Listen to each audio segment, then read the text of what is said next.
तो इंट्रोडक्शन तो हम लोगों का हो गया, उसके बाद हम लोग आज बेसिक पे चलते हैं। तो आज का जो टॉपिक हमारा है वो बेसिक इलेक्ट्रॉनिक्स, ठीक है। बेसिक इलेक्ट्रॉनिक्स रहेगा हमारा ये टॉपिक। इसके अंदर आपका बेसिक इलेक्ट्रिकल भी आएगा। बेसिक क्या आएगा, आप लोग कॉपी सभी के पास होगी, ऐसा बताया गया था आप लोगों को फर्स्ट डे ही कि सभी के पास क्या होनी चाहिए, एक कॉपी होनी चाहिए। कॉपी के साथ साथ आपका एक पेन होना चाहिए। तो आपके पास कॉपी पेन दोनों चीजें होंगी, आई थिंक, उम्मीद करता हूं मैं। बेसिक इलेक्ट्रॉनिक्स और बेसिक, सॉरी मैंने इलेक्ट्रॉनिक्स दो बार लिख दिया है, आप इसको इलेक्ट्रिकल कर लेना। बेसिक इलेक्ट्रिकल और बेसिक इलेक्ट्रॉनिक्स, इसी में हम लोग, हमारी जो कंपनी है इसका नाम है, कंपनी का नाम पता होगा शायद कुछ ही लोगों को, Fujiyama power systems private limited.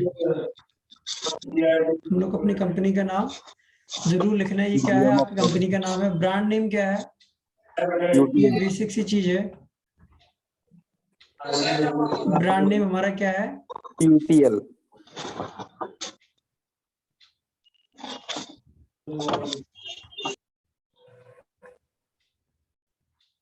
ठीक है, ब्रांड का नाम जो है हमारा वो यूटीएल है।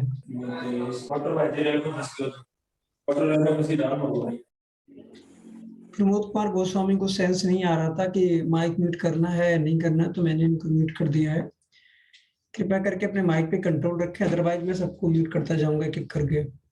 ठीक है, ब्रांड का नाम है यूटीएल और कंपनी का नाम है Fujiyama power systems private limited. ठीक है, तो आज हम लोग सेशन पढ़ रहे हैं basic electronics and basic electrical का, क्योंकि ये कंपनी जो डील करती है ये पावर इलेक्ट्रॉनिक्स में डील करती है। ये कंपनी कोई कपड़ों में डील नहीं करती है। ये कंपनी जो डील कर रही है पावर इलेक्ट्रॉनिक्स का एरिया है, उसमें हम लोग डील कर रहे हैं। ठीक है, तो इसमें दो ब्रांचें आ जाती हैं आपकी, इलेक्ट्रिकल तो रहती ही है, साथ ही साथ आपकी इलेक्ट्रॉनिक्स भी रहती है। इलेक्ट्रिकल से हम लोग पावर को यूज करते हैं, कन्वर्ट करते हैं एक मीडियम से दूसरे मीडियम में, और इलेक्ट्रॉनिक्स उसको क्या करती है, कंट्रोल करती है। इलेक्ट्रॉनिक्स का ओनली मतलब होता है कंट्रोल करना, या फिर कंट्रोल के अलावा कम्युनिकेट करना। दो मतलब होते हैं इलेक्ट्रॉनिक्स के।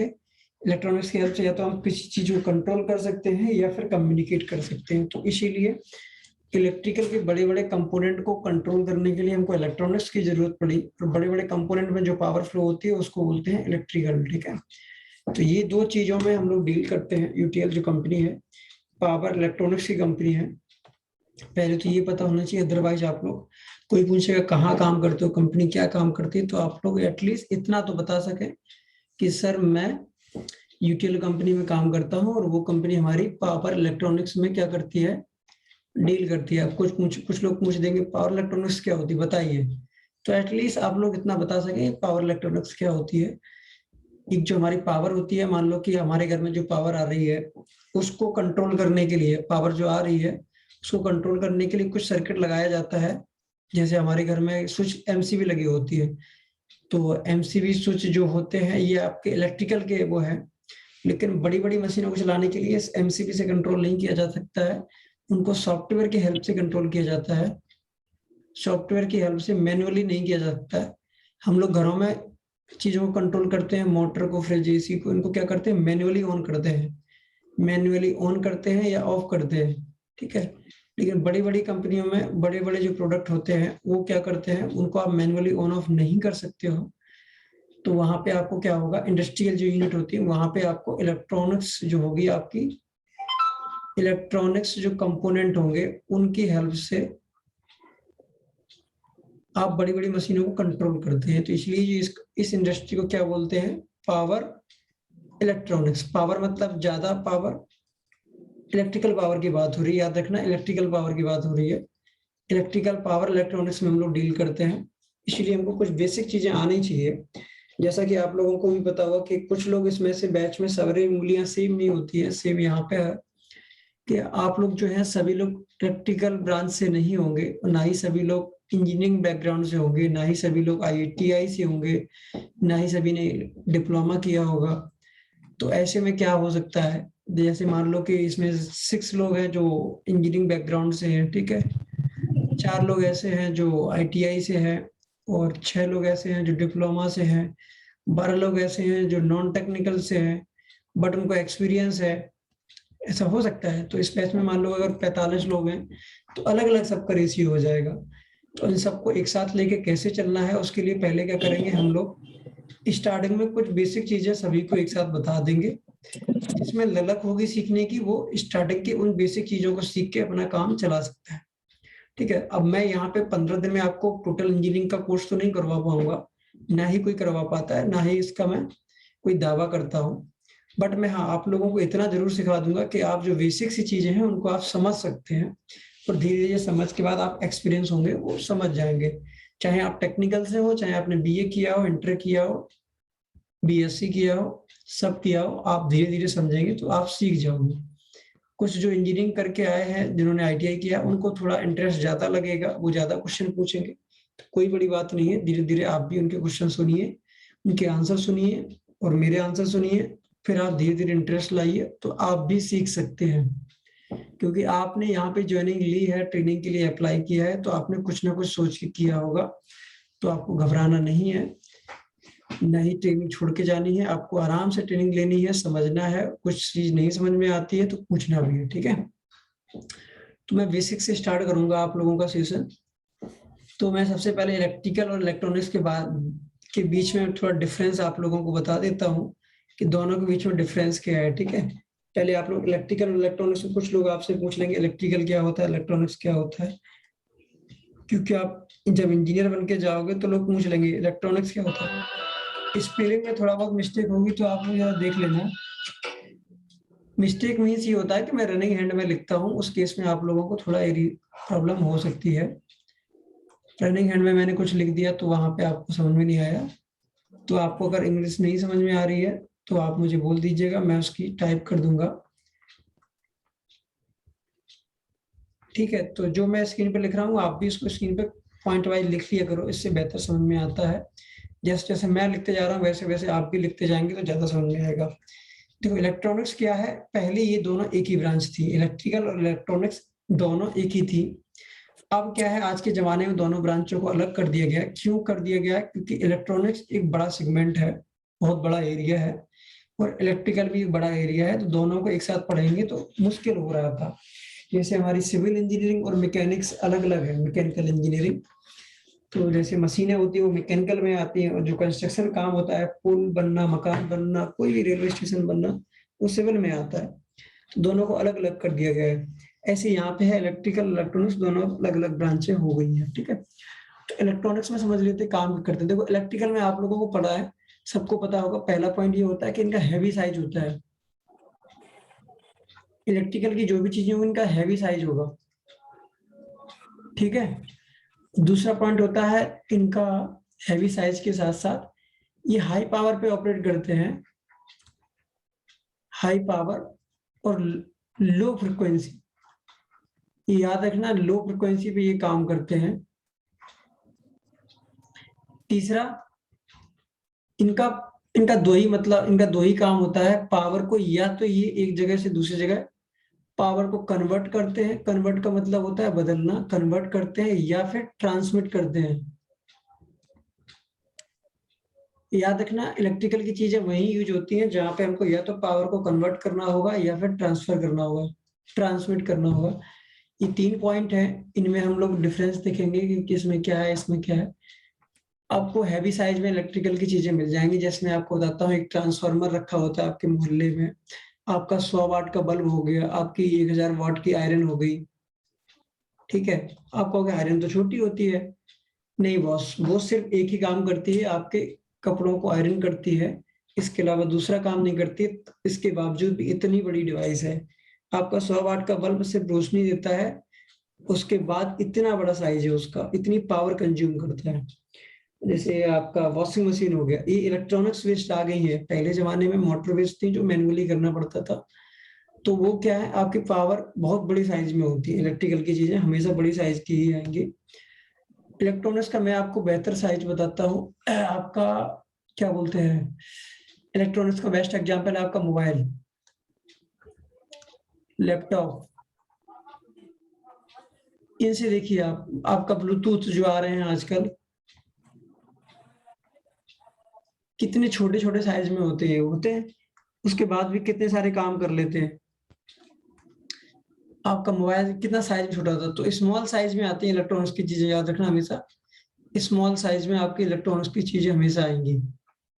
साइज जो होगा आपका इलेक्ट्रॉनिक्स का छोटा होगा, कुल मिला के आप ये समझ लो।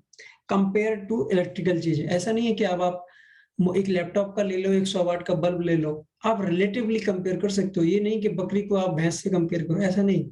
आपको लैपटॉप को कंपेयर करना है तो लैपटॉप कितने काम करता है, इसी टाइप की आप इलेक्ट्रिकल की कोई चीज देखना, तब जाके आप कंपेयर करना, ठीक है। लैपटॉप बहुत सारे काम करता है, आपका मोबाइल कितने सारे काम करता है, इतने ही काम करने वाली आप इलेक्ट्रिकल की एक मशीन लेके आओ, जैसे मोबाइल आपका 20 काम करता है मान लो, ठीक। अब ऐसी एक इलेक्ट्रिकल की मशीन लेके आओ जो आपकी 20 काम करती है, फिर आप साइज कंपेयर करके देखिएगा, तब आपको समझ में आएगा कि इलेक्ट्रॉनिक्स की चीजें छोटी होती हैं, ठीक है। और दूसरा क्या होता है, इनमें लो पावर होती है। याद रखना, आपका मोबाइल जो होता है और आपके लैपटॉप होते हैं, ये लो पावर पे काम करते हैं। इनको आप 50 वाट 100 वाट के अंदर ही अंदर सारे काम कर ले जाओगे, 10 वाट 20 वाट, इतने के अंदर ही ये सारे आपके लैपटॉप काम करते हैं, ठीक है। इसमें किसी को कोई कंफ्यूजन नहीं होना चाहिए। लो पावर एप्लीकेशन है, लेकिन ये हाई फ्रिक्वेंसी पे होते हैं। अब पावर ये कैसे होगी, क्योंकि ये हाई फ्रिक्वेंसी पे होते हैं। आप कहेंगे सर ऐसा तो नहीं होता है, 50 हर्ट्ज पे ही तो लैपटॉप काम करते हैं। नहीं बॉस, 50 हर्ट्ज की सप्लाई लेके वो बैटरी को चार्ज करते हैं, जबकि लैपटॉप की फ्रिक्वेंसी गीगाहर्ट्ज में होती है। आप लोगों को पता होगा, मोबाइल लेते हो तो देखते हो कि 2.8 गीगाहर्ट्ज का प्रोसेसर लगा है या नहीं लगा है, क्लॉक स्पीड होती है, तो ये गीगाहर्ट्ज में होते हैं। वो जो हमारी फ्रिक्वेंसी होती है इलेक्ट्रिकल की चीजों की, बल्ब के जलने की, ट्रांसफार्मर की, ये इंडिया में 50 हर्ट्ज होती है। 50 हर्ट्ज क्यों होती है, क्योंकि इंडिया की सिंगल फेज की सप्लाई की फ्रिक्वेंसी 50 हर्ट्ज है, इसीलिए 50 हर्ट्ज को लो फ्रिक्वेंसी माना जाता है। और 2.8 गीगाहर्ट्ज या फिर इससे ऊपर की फ्रिक्वेंसी को हाई फ्रिक्वेंसी माना जाता है। मेगाहर्ट्ज को भी हाई फ्रिक्वेंसी माना जाएगा, किलोहर्ट्ज को भी हाई फ्रिक्वेंसी माना जाएगा, क्योंकि इसके कंपैरिजन में बहुत बड़ी है, ठीक है। मेगाहर्ट्ज तो कम फ्रिक्वेंसी हो गई, गीगाहर्ट्ज और ज्यादा हो गई। तीसरा पॉइंट आपका आता है कि पावर कन्वर्ट, जैसे हमारी इलेक्ट्रिकल की चीजें होती है, पावर कन्वर्ट। पावर कन्वर्ट का मतलब ये हो जाता है बॉस कि आपने क्या किया, आपने एक फैन ऑन किया, आपने फैन को ऑन कर दिया, तो आपको क्या लगता है ये क्या कर रहा होगा, ये आपकी इलेक्ट्रिकल जो पावर आ रही है, इस इलेक्ट्रिकल पावर को क्या कर रहा है, इलेक्ट्रिकल पावर को रिसीव कर रहा है और उसको मैकेनिकल पावर के थ्रू, मैकेनिकल पावर में कन्वर्ट कर रहा है। मैकेनिकल पावर कैसे होगी सर, आप एक मशीन के थ्रू एयर जनरेट कर रहे हो, ये मैकेनिकल पावर में जाएगी, ठीक है। आपने इलेक्ट्रिकल पावर लेके हवा तैयार की है, इसको मैकेनिकल पावर बोलेंगे। जैसे आपकी मोटर है, मोटर क्या करती है, पानी को एक जगह से लेती है, पोटेंशियल एनर्जी कुछ पानी की थी, आपने उसको उठा के काइनेटिक एनर्जी दे दी। काइनेटिक एनर्जी का मतलब हो गया वो पानी को गतिमान कर दिया है, वो नॉर्मल पड़ा था, आप उस गतिमान पानी को आप कहीं भी लेके जा सकते हो, ऊपर लेके जा सकते हो, नीचे ले जा सकते हो, वो आपके ऊपर है। कहने का मतलब है आपने इलेक्ट्रिकल पावर को क्या कर दिया है, एक मैकेनिकल पावर में कन्वर्ट कर दिया है, ठीक है। एक मैकेनिकल इंस्ट्रूमेंट की हेल्प से, जैसे पंखा होता है, आप इसको इलेक्ट्रिकल इंस्ट्रूमेंट बोलते हो, लेकिन इसका जो प्रिंसिपल है काम करने का, वो घूमने का है। और घूमने वाली चीजें जो रोटेट करती हैं, रोटेट करने वाली सारी चीजें किसमें आती हैं, मैकेनिकल में आती हैं। तो आपने इलेक्ट्रिकल पावर को मैकेनिकल पावर में कन्वर्ट कर दिया है। जैसे आपका फ्रीजर हो गया, फ्रिज हो गया, फ्रिज का काम क्या होता है, कूलिंग करता है, कंप्रेस करता है, ठीक है। तो कंप्रेशन की हेल्प से आप, कंडेंसर जो लगा होता है, कंप्रेसर की हेल्प से आप क्या करते हो, उसको एयर को कूल करके उसको आप फ्रीज कर लेते हो, पानी को, ठीक है। पानी हो या कोई भी हो, मॉइस्चर को कूल कर लेते हो, तो आपने इसको फ्रीज कर लिया है, एक प्रिंसिपल फिजिक्स का है उसकी हेल्प से, ठीक है। कहने का मतलब है आपने एक पावर थी इलेक्ट्रिकल पावर को आपने किस में कर लिया है, एक वोल्टेज सॉरी एक टेम्परेचर को नीचे ले गए हो आप। तो कहने का मतलब ये हो गया, किसी एक प्रोडक्ट का आपका टेम्परेचर एबीसीडी था, मान लो कि 50 डिग्री सेंटीग्रेड था, आपने उसको ठंडा करके 5 डिग्री सेंटीग्रेड कर दिया, तो आपने उसको फ्रिज कर दिया, तो आपकी एनर्जी उस फ्रिज एसी में, उसमें आइस क्यूब में स्टोर हो गई है, ठीक है। जैसे हम लोग बोलते हैं ना 1.5 टन का एसी, इसका मतलब होता है 1.5 टन की आइस आप जितनी लेके आओगे, जितनी कूलिंग वो करेगी उतनी ही आपकी एसी केटल की कूल करती है। सेम चीज यहाँ पे आपने फ्रिज से क्या कर दिया है, किसी प्रोडक्ट के टेम्परेचर को डाउन कर दिया है, तो उसकी जो कूलिंग कैपेसिटी है वो बढ़ गई है। तो अब वो अगर आप उसी चीज को इतना गर्म करोगे तो इतनी वो एनर्जी लेगी।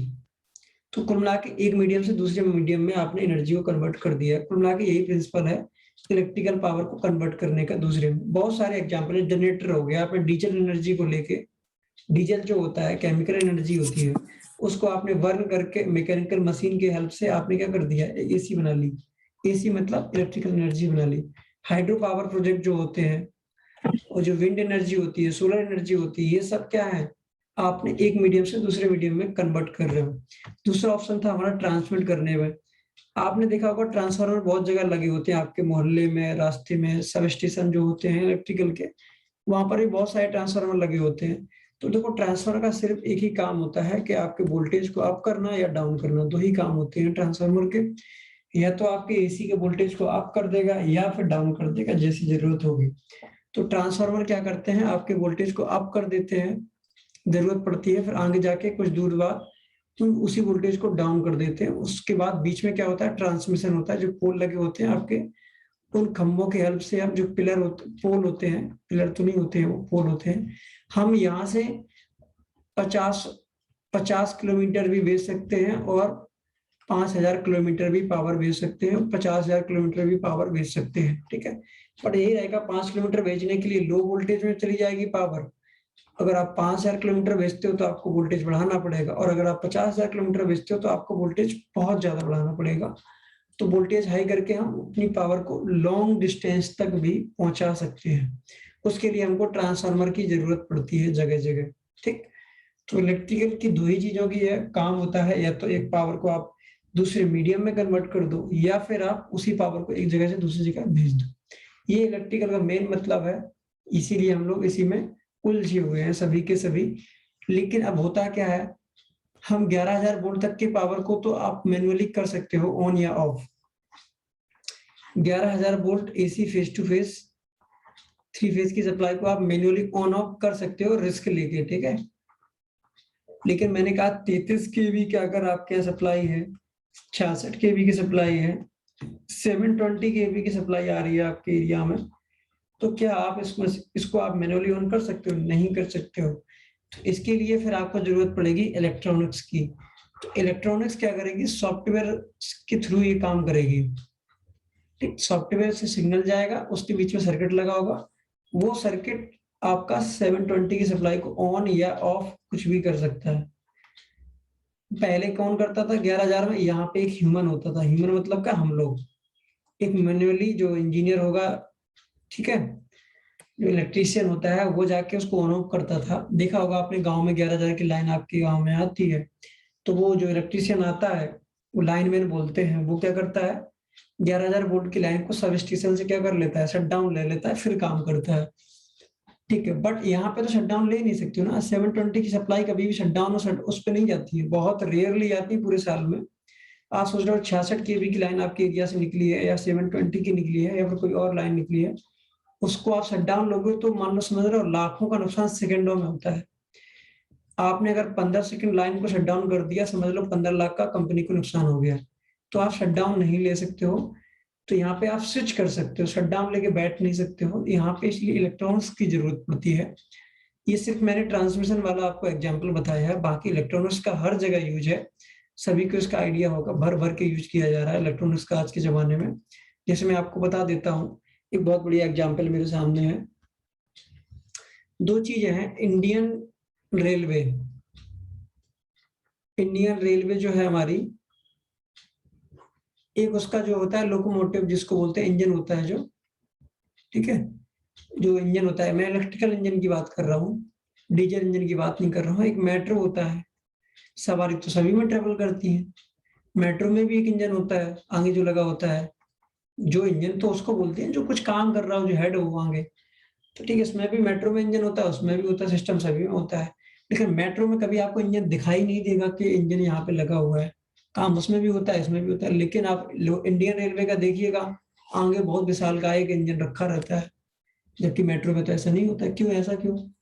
वजह ये है कि एक तो मेट्रो का लोड कम होता है, ठीक है। और मेट्रो के लिए जो रास्ते बने हैं वो सिंपल बने हैं, ना बहुत हाई है ना लो है, सिंपल रास्ते हैं।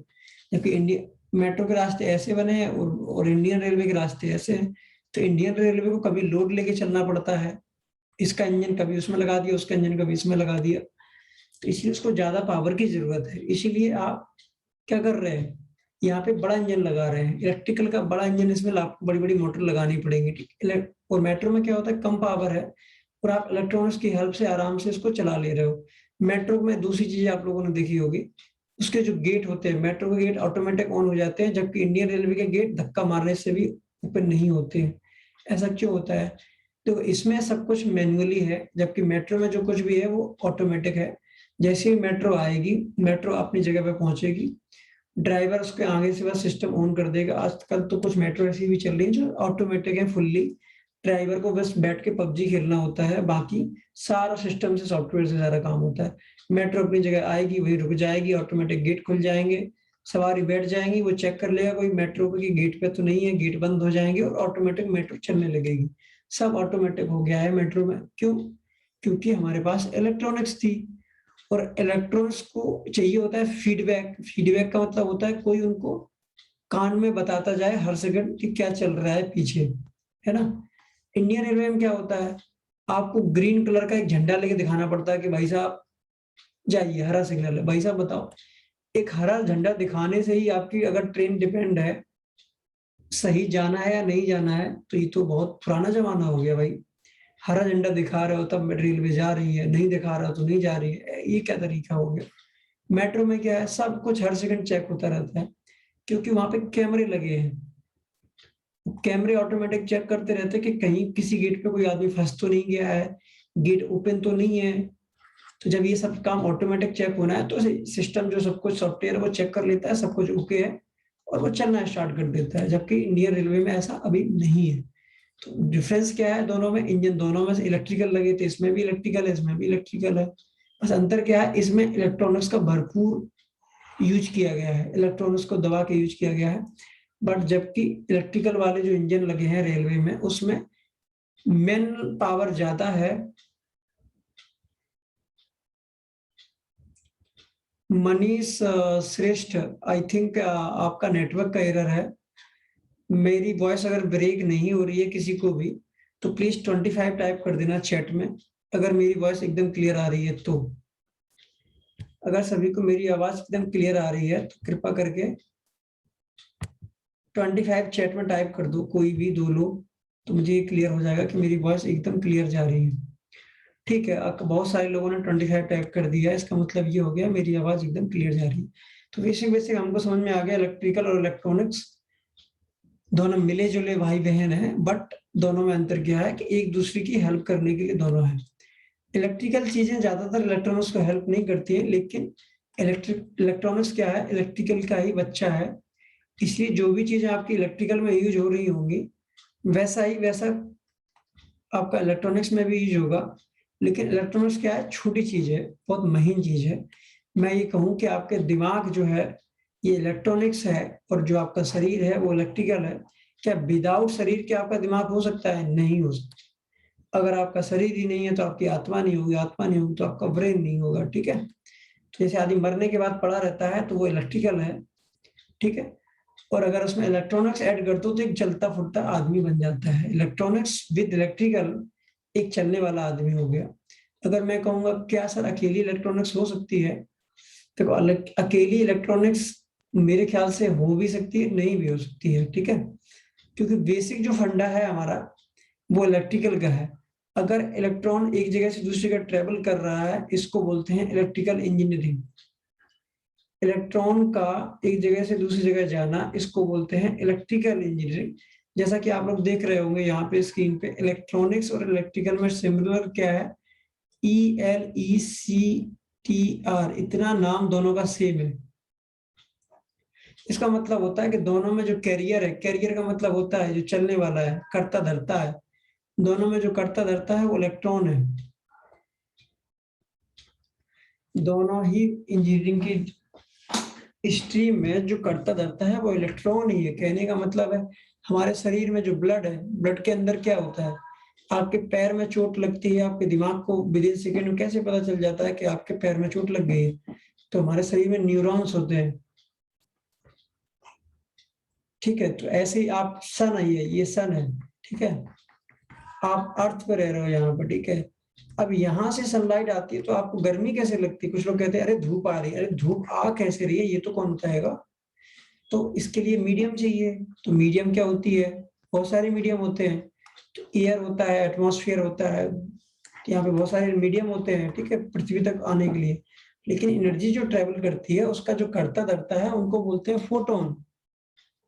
सूरज से जो एनर्जी आती है हमारे शरीर में लगती है उसको फोटोन कैरियर बोलते हैं। फोटोन जो होते हैं वो सन से एनर्जी लेके हमारे शरीर को और हमारे अर्थ को देते हैं, चीजें गर्म होती है। वैसे ही ब्लड में न्यूरॉन्स होते हैं, ऐसे ही इलेक्ट्रिकल और इलेक्ट्रॉनिक्स में आपके इलेक्ट्रॉन्स होते हैं। इलेक्ट्रॉन्स का एक जगह से दूसरी जगह जाना ही क्या कहलाता है? करंट कहलाता है। मैंने कहा यहाँ से 10 लाख इलेक्ट्रॉन पॉइंट ए से पॉइंट बी पे गए, तो मैंने कहा 10 लाख इलेक्ट्रॉन्स को मैं बोल रहा हूँ 10 लाख इलेक्ट्रॉन एक सेकंड में गए। याद रखना, ये बड़ा अच्छा काम कीजिए, बता रहा हूँ। 10 लाख इलेक्ट्रॉन्स एक सेकंड में पॉइंट ए से पॉइंट बी पे गए, इसको बोलता हूं मैं 1 एम्पियर का करंट। डेफिनेशन पढ़ोगे तो यही लिखा होगा, rate of change of ampere, rate of change of flow of charge is called ampere, ठीक है। तो कहने का मतलब है 10 लाख इलेक्ट्रॉन्स पॉइंट ए से पॉइंट बी पे गए तो उसको बोलते हैं 1 एम्पियर। मैंने कह दिया 100 लाख इलेक्ट्रॉन्स पॉइंट बी से पॉइंट सी पे गए, तो उसको क्या बोलेंगे? 100 लाख अगर इलेक्ट्रॉन इससे इधर जा रहा है तो इसको बोलेंगे 10 एम्पियर का करंट पॉइंट बी से पॉइंट सी पे गया। 10 एम्पियर कैसे हो गया? क्योंकि भाई साहब पहले 10 लाख जा रहे थे, अब उसके 10 गुना कर दिया, ठीक है। मैंने यहाँ पे फिर लिखा कि यहाँ पे 1000 लाख, 1000 लाख इतने ही कैरियर जाते हैं, 1 lakh 1000 lakh electrons point C से वापस आ रहे हैं पॉइंट ए पर, तो कितना एम्पियर? ये फिर 100 एम्पियर का करंट हो गया। तो कहने का मतलब है कि rate of change of charge is called ampere, ठीक है। इसको करंट बोलते हैं, हम लोग बोलते हैं ना करंट लग गया उसको, मतलब समझ लो कि उसके बॉडी से लाखों में इलेक्ट्रॉन एक जगह से दूसरी जगह चले गए, उसको करंट लगना बोलते हैं, क्लियर। और वो इलेक्ट्रॉन्स हमारे बॉडी के जो न्यूरॉन्स होते हैं उन पर अटैक करते हैं। इलेक्ट्रॉन्स और न्यूरॉन दोनों कैरियर है। न्यूरॉन्स ब्लड में रहता है, इलेक्ट्रॉन्स कॉपर किसी भी कंडक्टिंग सर्किट में चल सकता है। तो ये जब इस तेजी से निकलते हैं इसमें से, तो जितना हाई वोल्टेज होता है उतना तेजी से ये इधर जाएंगे, जितना हाई वोल्टेज उतना तेज स्पीड होती है इनकी, ठीक है। जितने ज्यादा जाएंगे उससे एम्पियर बोलते हैं, जितना तेज जाएंगे उसको उतना वोल्टेज बोलते हैं।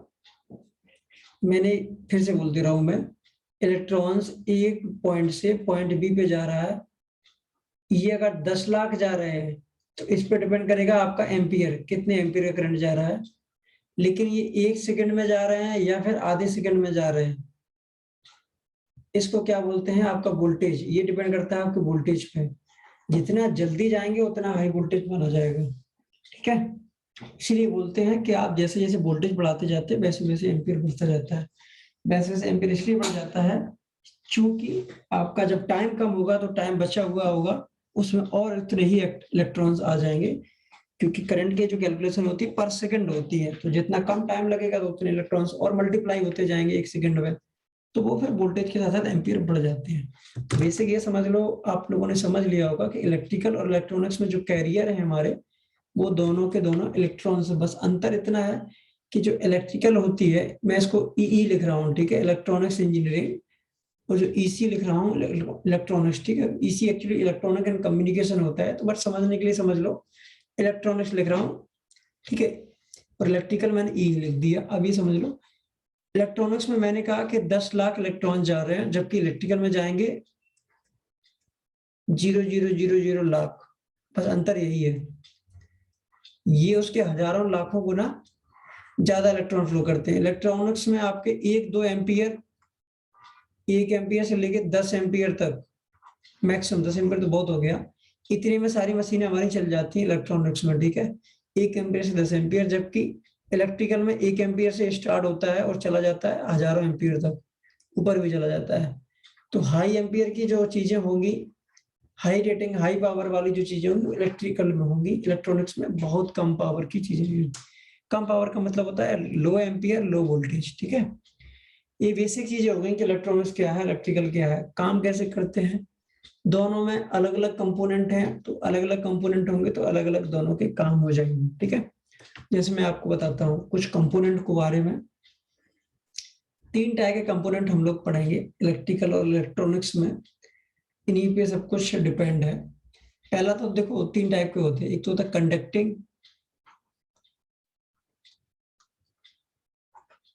कंडक्टिंग मटेरियल होते हैं। दूसरे जो हमारे मटेरियल होते हैं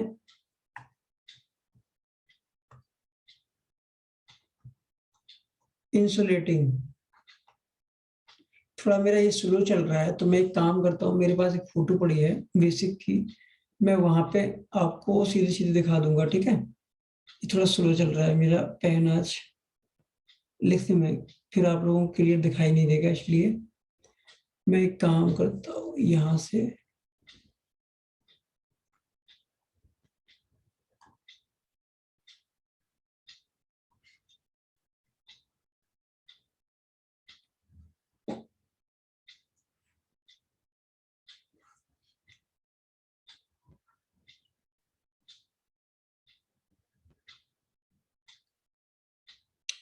देखो यहाँ पे जो लिखा हुआ आपको दिख रहा होगा, तो मैं बस स्क्रीन पे लिखता जाऊंगा, आप लोगों को वो चीजें अच्छे से समझ में आ जाएंगी।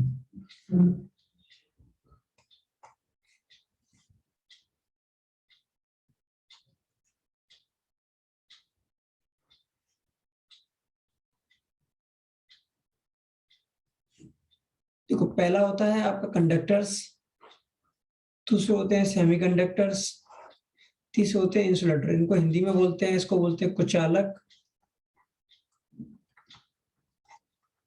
इसको बोलते हैं सुचालक, इनको बोलते हैं अर्धचालक। आप लोगों ने नाम इनके सुने होंगे, ठीक है, सभी ने सुने होंगे। कहने का मतलब है जिसमें आसानी से करंट चला जाता है और लग जाता है हम लोगों को, उनको बोलते हैं सुचालक। और जिनमें आसानी से करंट लगता नहीं है उनको बोलते हैं कुचालक। और जिसमें दोनों ही कंडीशन होती है, कुचालक सुचालक दोनों ही काम होते हैं, उसको बोलते हैं सेमीकंडक्टर, ठीक है। जो दोनों काम कर सके उसको बोलते हैं सेमीकंडक्टर, जो हाइब्रिड की तरह काम करता है, ठीक है। सबसे अच्छा सुचालक आप लोगों को अगर पता हो तो चांदी को माना जाता है। चांदी सबसे अच्छा इलेक्ट्रिकल कंडक्टर होता है। एक हीट का भी कंडक्टर होता है जिसमें आराम से हीट फ्लो कर जाती है। तो रबड़ जो होती है वो आपकी हीट का भी और इलेक्ट्रिकल का भी क्या मानी जाती है, इंसुलेटर मानी जाती है। जबकि आपकी सिल्वर जो होती है वो इलेक्ट्रिकल के लिए आपकी क्या होती है, सबसे बेस्ट कंडक्टर मानी जाती है। उसके बाद दूसरा नंबर आता है कॉपर का। कॉपर की लोग बोलते हैं ना कॉपर की वायर यूज करना, वो इसीलिए बोलते हैं क्योंकि कॉपर की जो कंडक्टिंग होती है, कंडक्टिविटी होती है सबसे ज्यादा होती है। लिस्ट में सबसे ज्यादा तो सिल्वर की होती है, उसके बाद कॉपर की होती है, फिर एल्यूमिनियम की होती है, गोल्ड की होती है, फिर आयरन की होती है। आयरन मतलब कि लोहा। अब आप लोग कहोगे नहीं नहीं सर कॉपर की नहीं होती है सबसे ज्यादा, सोने की ज्यादा होती है। नहीं भाई साहब, सबसे ज्यादा चांदी की होती है, फिर कॉपर की होती है, फिर सोना आता है कहीं, फिर एल्यूमिनियम आता है।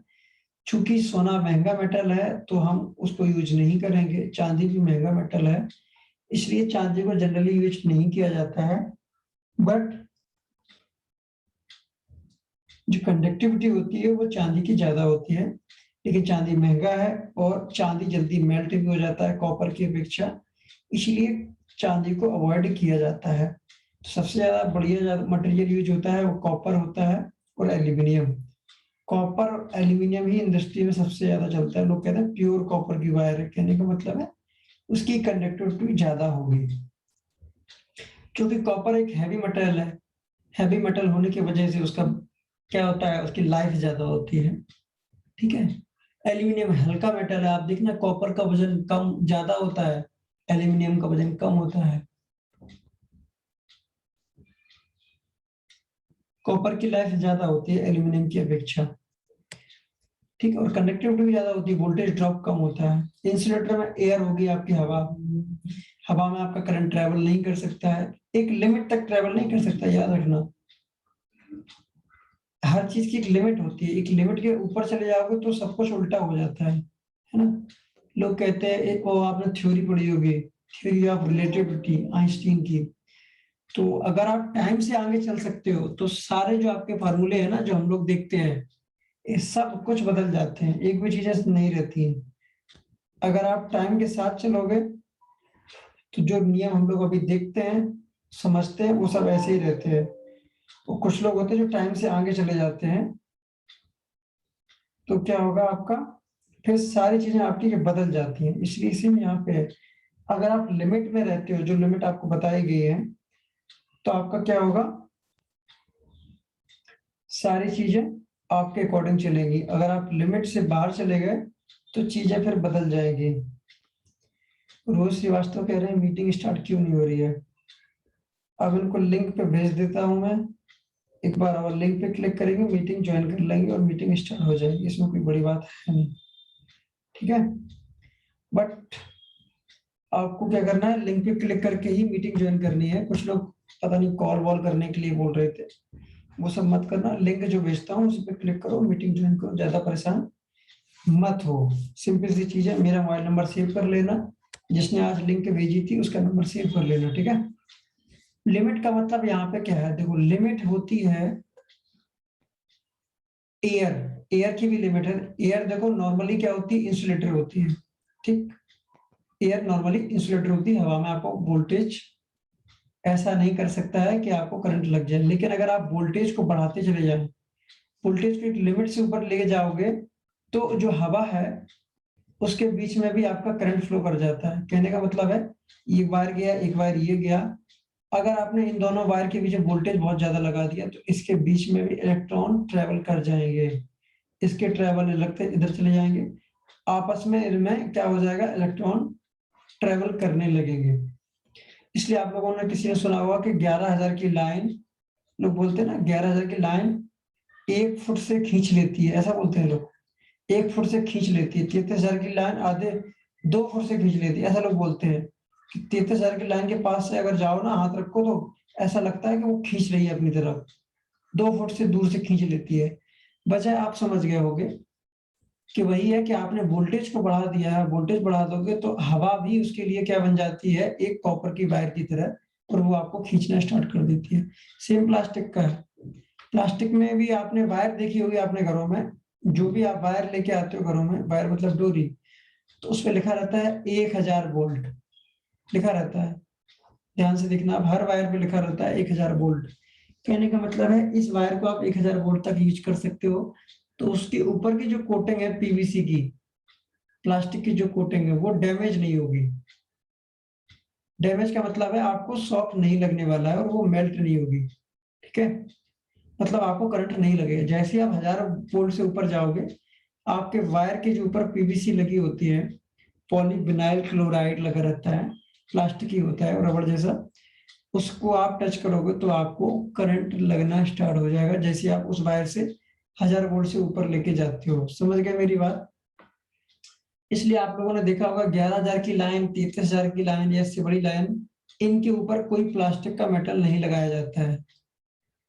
पीवीसी की वायर, इन वायर पर आपको कभी भी प्लास्टिक नहीं लगाई जाती है। अगर आपको डालना है तो आप पाइप वगैरह डाल सकते हो, और इस पे आप कोटिंग वगैरह नहीं कर सकते हो, क्योंकि आप कोटिंग कर दोगे, सामने वाले को लगेगा कि इसके ऊपर रबड़ लगी है, इस वायर को आराम से पकड़ लो।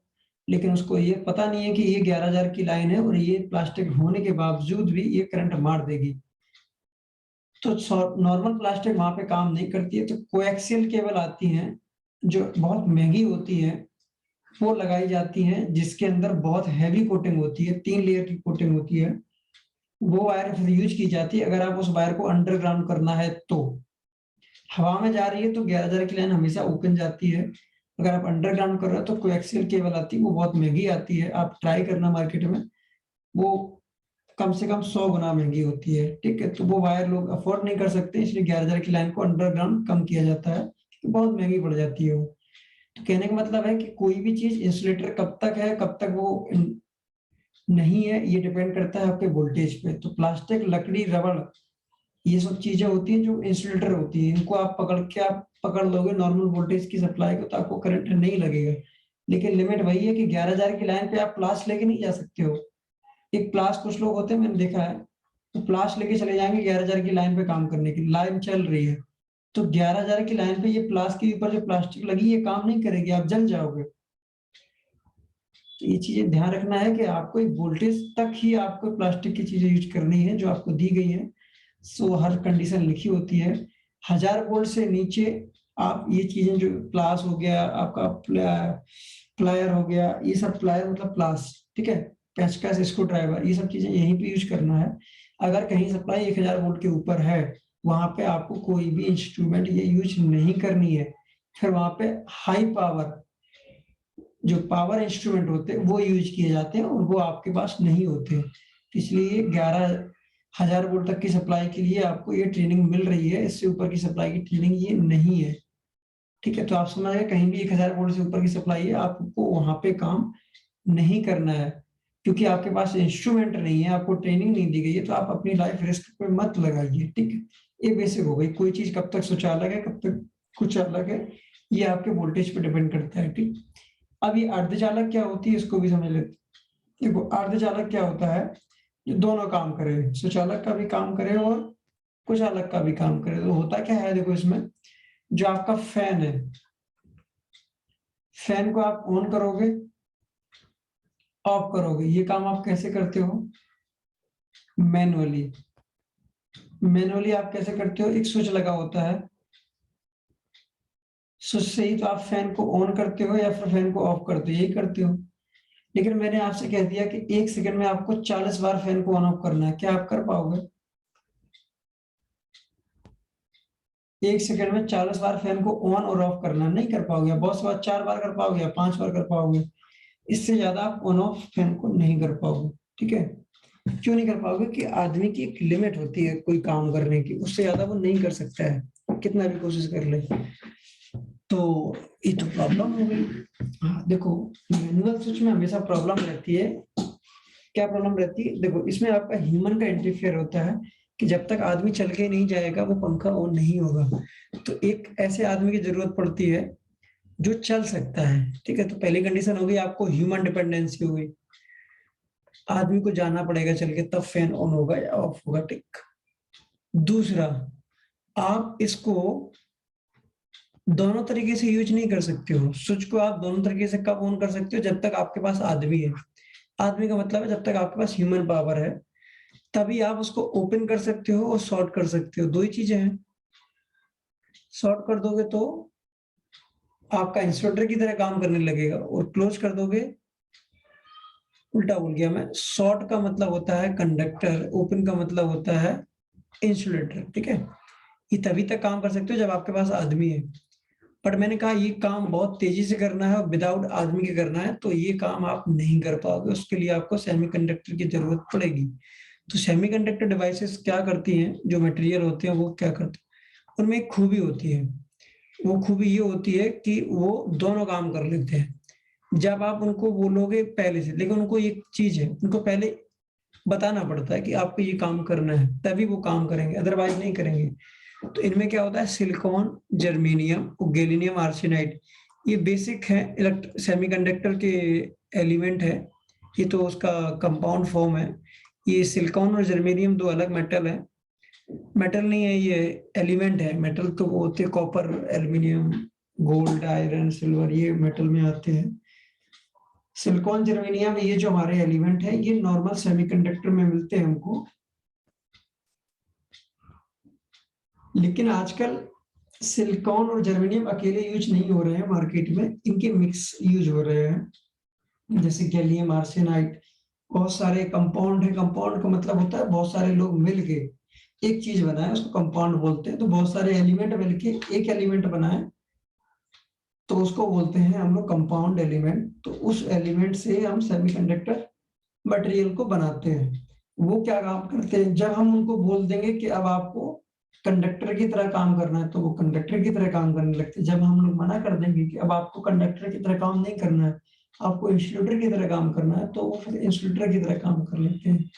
और ये बड़ा तेज काम करते हैं। जैसे कि हम लोग फैन को ऑन कर रहे थे, तो फैन को 1 सेकंड में हम लोग 50 बार ऑन कर सकते हैं या फिर 50 बार ऑफ कर सकते हैं। ये पॉसिबल है ही नहीं। जबकि यही काम मैंने कहा कि 1 सेकंड में 1000 बार ऑन ऑफ करना है, तो ये काम सेमीकंडक्टर कर ले जाएगा, क्योंकि वो ऑटोमेटिक होता है। आपको मैनुअली वहां पे कुछ करना है नहीं, सब कुछ ऑटोमेटिक होता है उसमें। वो कैसे काम करता है वो मैं आपको बता देता हूँ। इसमें देखो क्या होता है, जनरली आपको क्या होगा, एक सिग्नल देना पड़ेगा। सिग्नल दे दो आप उनको, या फिर आप उनके अकॉर्डिंग एक कंडीशन बना दो। एक सिग्नल आपको देना पड़ेगा। तो ये एक डिवाइस है सेमीकंडक्टर। इसके एक्सटर्नल पे अलग एक वायर लगी है कॉपर की, इधर भी एक कॉपर की वायर लगी है, दोनों साइड कॉपर की वायर है। आपने इसको एक सिग्नल दे दिया, सिग्नल ऑन का दे दिया। सिग्नल ऑन हुआ तो ये भी आपस में क्या हो जाएगा, शॉर्ट। अगर ये शॉर्ट हो गए तो ये काम करने लगेंगे। ये वाला कॉपर के वायर इस कॉपर के वायर से मिल गए तो ये काम करेगा आप कंडक्टर की तरह, सुचालक बन जाएगी ये डिवाइस। ये है सुचालक बन गई, ठीक है। जैसे ही आपने सिग्नल को ऑफ कर दिया, सिग्नल को ऑफ किया, तो ये बन जाएगी ओपन। ओपन कंडीशन में जाएगी तो ये बन जाएगी फिर इंसुलेटर। फिर ये कुचालक की तरह काम करने लगेगी। सेम डिवाइस आपकी कुचालक सुचालक दोनों काम कर रही है। अब आप कहोगे सर सिग्नल को ऑन करना ऑफ करना, ये दोनों कंडीशन तो आपकी मैनुअली तो आपने दी है। नहीं सर, ये सब ऑन ऑफ होना सिग्नल का, ये सब सॉफ्टवेयर से हो जाता है ऑटोमेटिक। सॉफ्टवेयर की एक आईसी आती है, वो आईसी को ये बता दिया जाता है आपको इतनी देर में 1 सेकंड में 20,000 बार ऑन ऑफ होना है। वो आईसी अपनी क्या करती रहती है, 1 सेकंड में 20,000 बार ऑन ऑफ होती रहती है। तो जब आईसी ऑन ऑफ 20 बार होगी तो ये जो डिवाइस यहाँ पे लगी हुई है सेमीकंडक्टर मटेरियल की, ये भी आपकी 20,000 बार ऑन ऑफ होती रहेगी। एक आदमी की जरूरत आपको नहीं पड़ेगी। और ये डिवाइस आपकी ऑपरेट होती है सॉफ्टवेयर से। तो एक आदमी की एब्सेंस में भी एक काम को आप बहुत फास्ट तरीके से कर ले जाओगे। जबकि अगर आप एक स्विच लगा दोगे तो उससे आप 4-5 बार सेम काम कर पाओगे, ठीक है। इसलिए सेमीकंडक्टर की जरूरत पड़ी है। तो याद रखना सेमीकंडक्टर की मैक्सिमम जो डिवाइसेस हैं वो स्विच की तरह यूज होती हैं। स्विच का मतलब होता है ऑन होना और ऑफ होना, इसको बोलते हैं स्विच। जब भी बोलूं मैं स्विचिंग करना या स्विच, तो समझ जाना ऑन या ऑफ, इसके बारे में सर बात कर रहे हैं, ठीक है। तो सेमीकंडक्टर आपके इलेक्ट्रॉनिक स्विच होते हैं। जैसे आप लोगों ने रेगुलेटर वगैरह देखे होंगे, अब इलेक्ट्रॉनिक्स डिवाइसेस आ रही हैं। इसके अलावा ये तो हो गया आपके मटेरियल कौन कौन से होते हैं। कंपोनेंट भी आपके 3 टाइप के होते हैं, याद रखना। आपको 2 चीजें बताई जाएंगी, टाइप ऑफ लोड और टाइप ऑफ कंपोनेंट, ये आपको बताया जाएगा। फ्यूचर में इसी की बातें भी होती रहेंगी, तो आप अभी लोग बेसिक में जान लो कि कंपोनेंट क्या क्या होते हैं हमारे। टाइप ऑफ लोड समझ लो आप, टाइप ऑफ लोड क्या होते हैं, इसी को बोलते हैं टाइप ऑफ कंपोनेंट, जो इलेक्ट्रिकल में यूज होते हैं। Type of electrical component.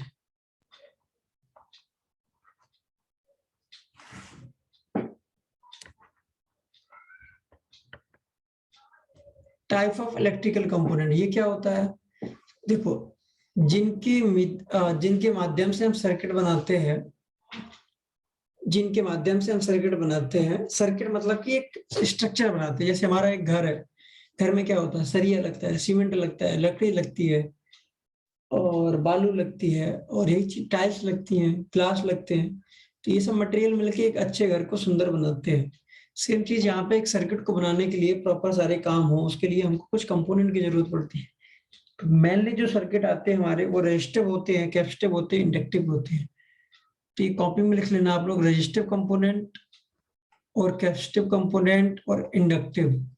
ये 3 टाइप के कंपोनेंट आपके मिलते हैं, उन्हीं 3 से मिलके आपके लोड बनते हैं आपके घर के।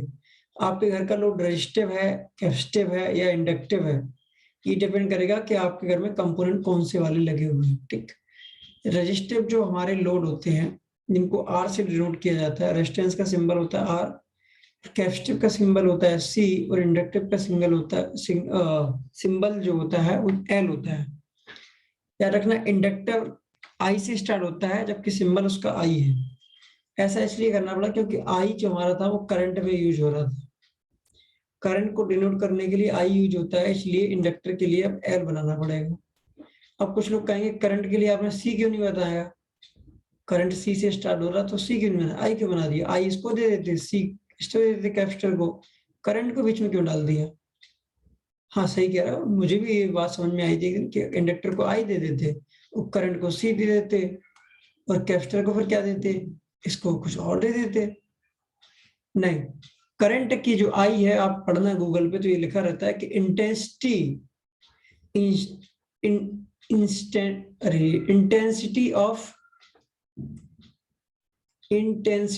इलेक्ट्रॉन्स, इंटेंसिटी ऑफ इलेक्ट्रॉन्स को बोलते हैं करंट। तो इसलिए इंटेंसिटी का आई जो आया हमारा, इंटेंसिटी का जो आई आया वो करंट में चला गया, और कैपेसिटर का जो सी होता है तो सी रह गया, लेकिन इंडक्टर के लिए एल बनाना पड़ा हमको एक अलग से सिंबल। ठीक है, तो याद रखना एल जो होता है वो इंडक्टर का सिंबल होता है। ठीक है, और उसकी यूनिट जो होती है वो हेनरी होती है। मजे की बात तो देखो, हेनरी एच से डिनोट किया जाता है, सिंबल एल होता है, नाम इंडक्टर होता है। ये थोड़ा है उल्टा है, जबकि इसमें क्या है, कैपेसिटर में, कैपेसिटर का नाम कैपेसिटिव लोड में आता है, कैपेसिटर इसका नाम होता है कंपोनेंट का, सी सिंबल है इसका, फेरेड इसकी यूनिट है। फेरेड साइंटिस्ट ने इसको बनाया था, इसको हेनरी ने बनाया था, इसको ओम ने बनाया था, बनाया नहीं मतलब इजाद किया था।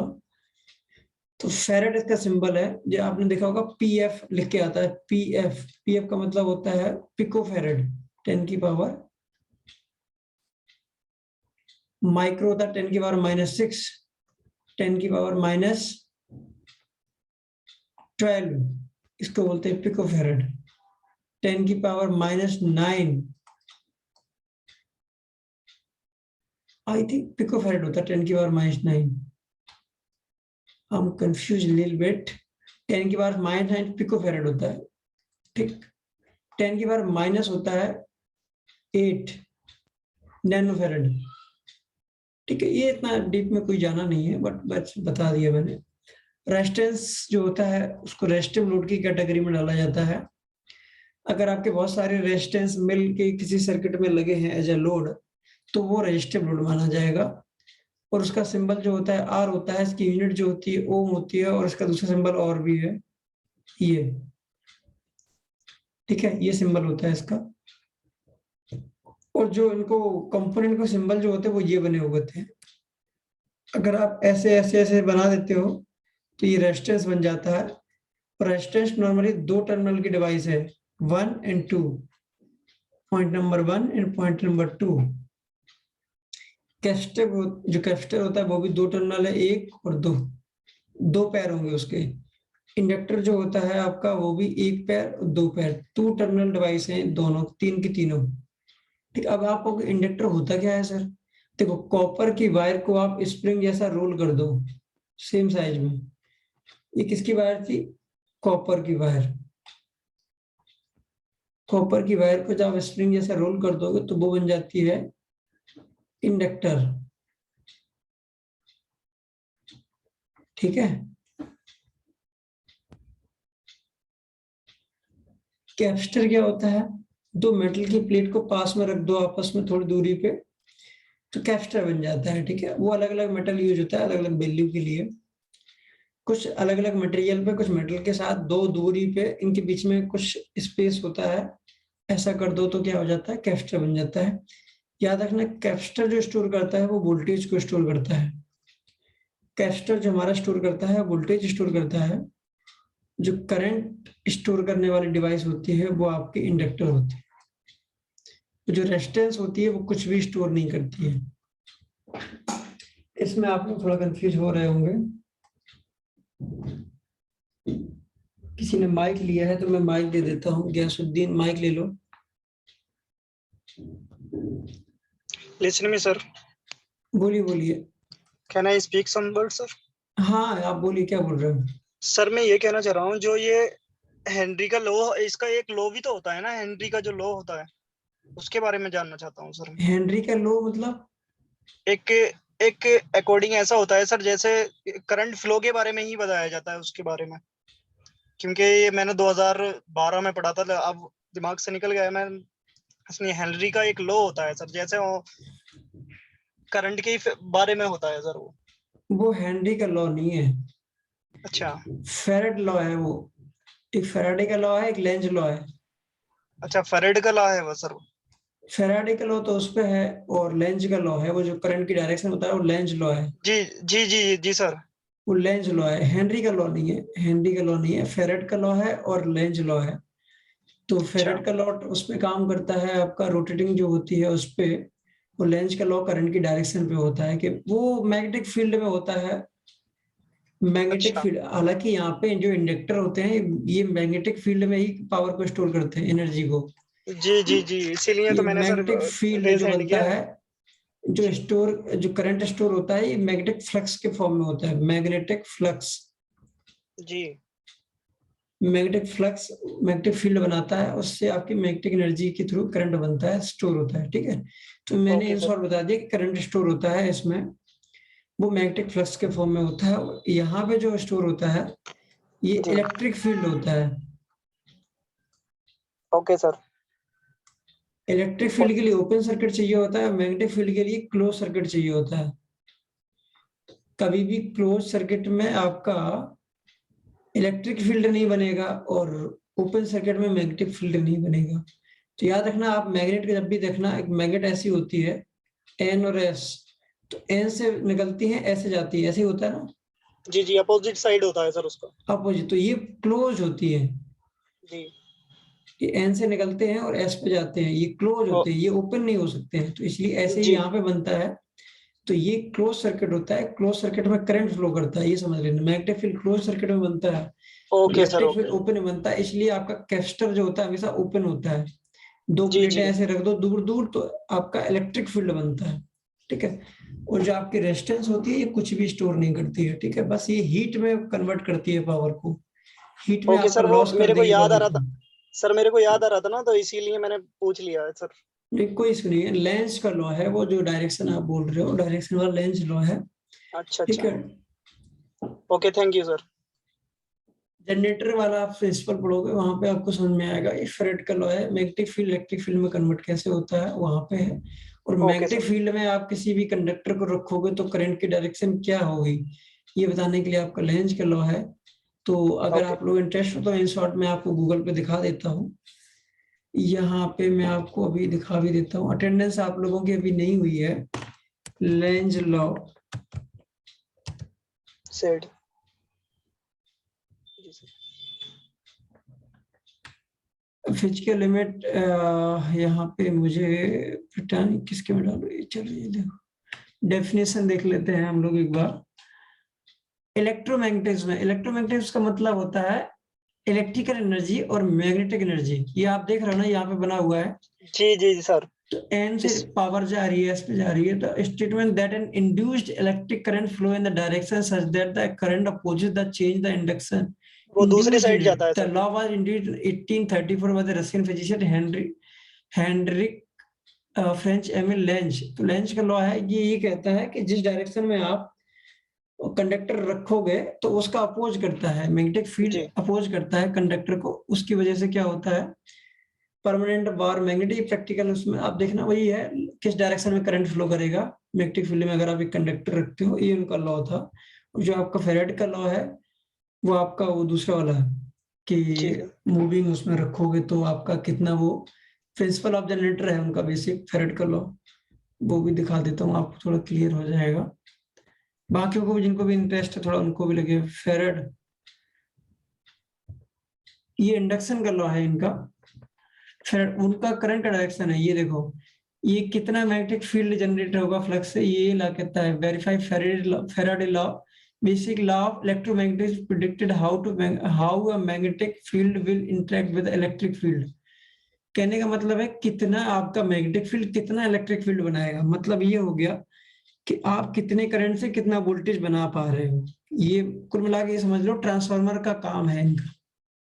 ट्रांसफार्मर का बेसिक फेरेड लॉ से आता है, ठीक जी है। ये सर। फेरेड लॉ था कि आप यहाँ पे कहीं लिखा होगा, इलेक्ट्रोमोटिव ईएमएफ, इसको वोल्टेज बोलते हैं, ईएमएफ है ये देखो, how magnetic field electric current transformer, ठीक है। ये रहा बेसिक इनका।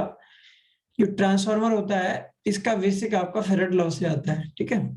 बेसिक कंपोनेंट आप पढ़ लेना, आप फेरेड का लॉ, लेंज का लॉ। लेंज का लॉ करंट की डायरेक्शन बताता है, और कितना आपका मैग्नेटिक फील्ड से कितना इलेक्ट्रिक फील्ड बनेगा ये आपका फेरेड लॉ बताता है। जी ठीक सर। है। Okay sir. अब हम लोग किस टॉपिक पे थे? सर हम जो तो हाँ, रेजिस्टेंस और कैपेसिटेंस और इंडक्टेंस, ये हमारे तीन मटेरियल होते हैं और तीन ही टाइप के लोड इलेक्ट्रिकल में पाए जाते हैं। ठीक है, एक में जी वोल्टेज स्टोर होता है, एक में करंट स्टोर होता है, एक में कुछ भी स्टोर नहीं होता। ठीक है, यूनिट आप समझ गए होंगे, दोनों की यूनिट अलग अलग है और रेजिस्टेंस की यूनिट ओम्स में आई जाती है। ठीक, अब हम बात करेंगे कि अर्थ, न्यूट्रल और फेस ये क्या है।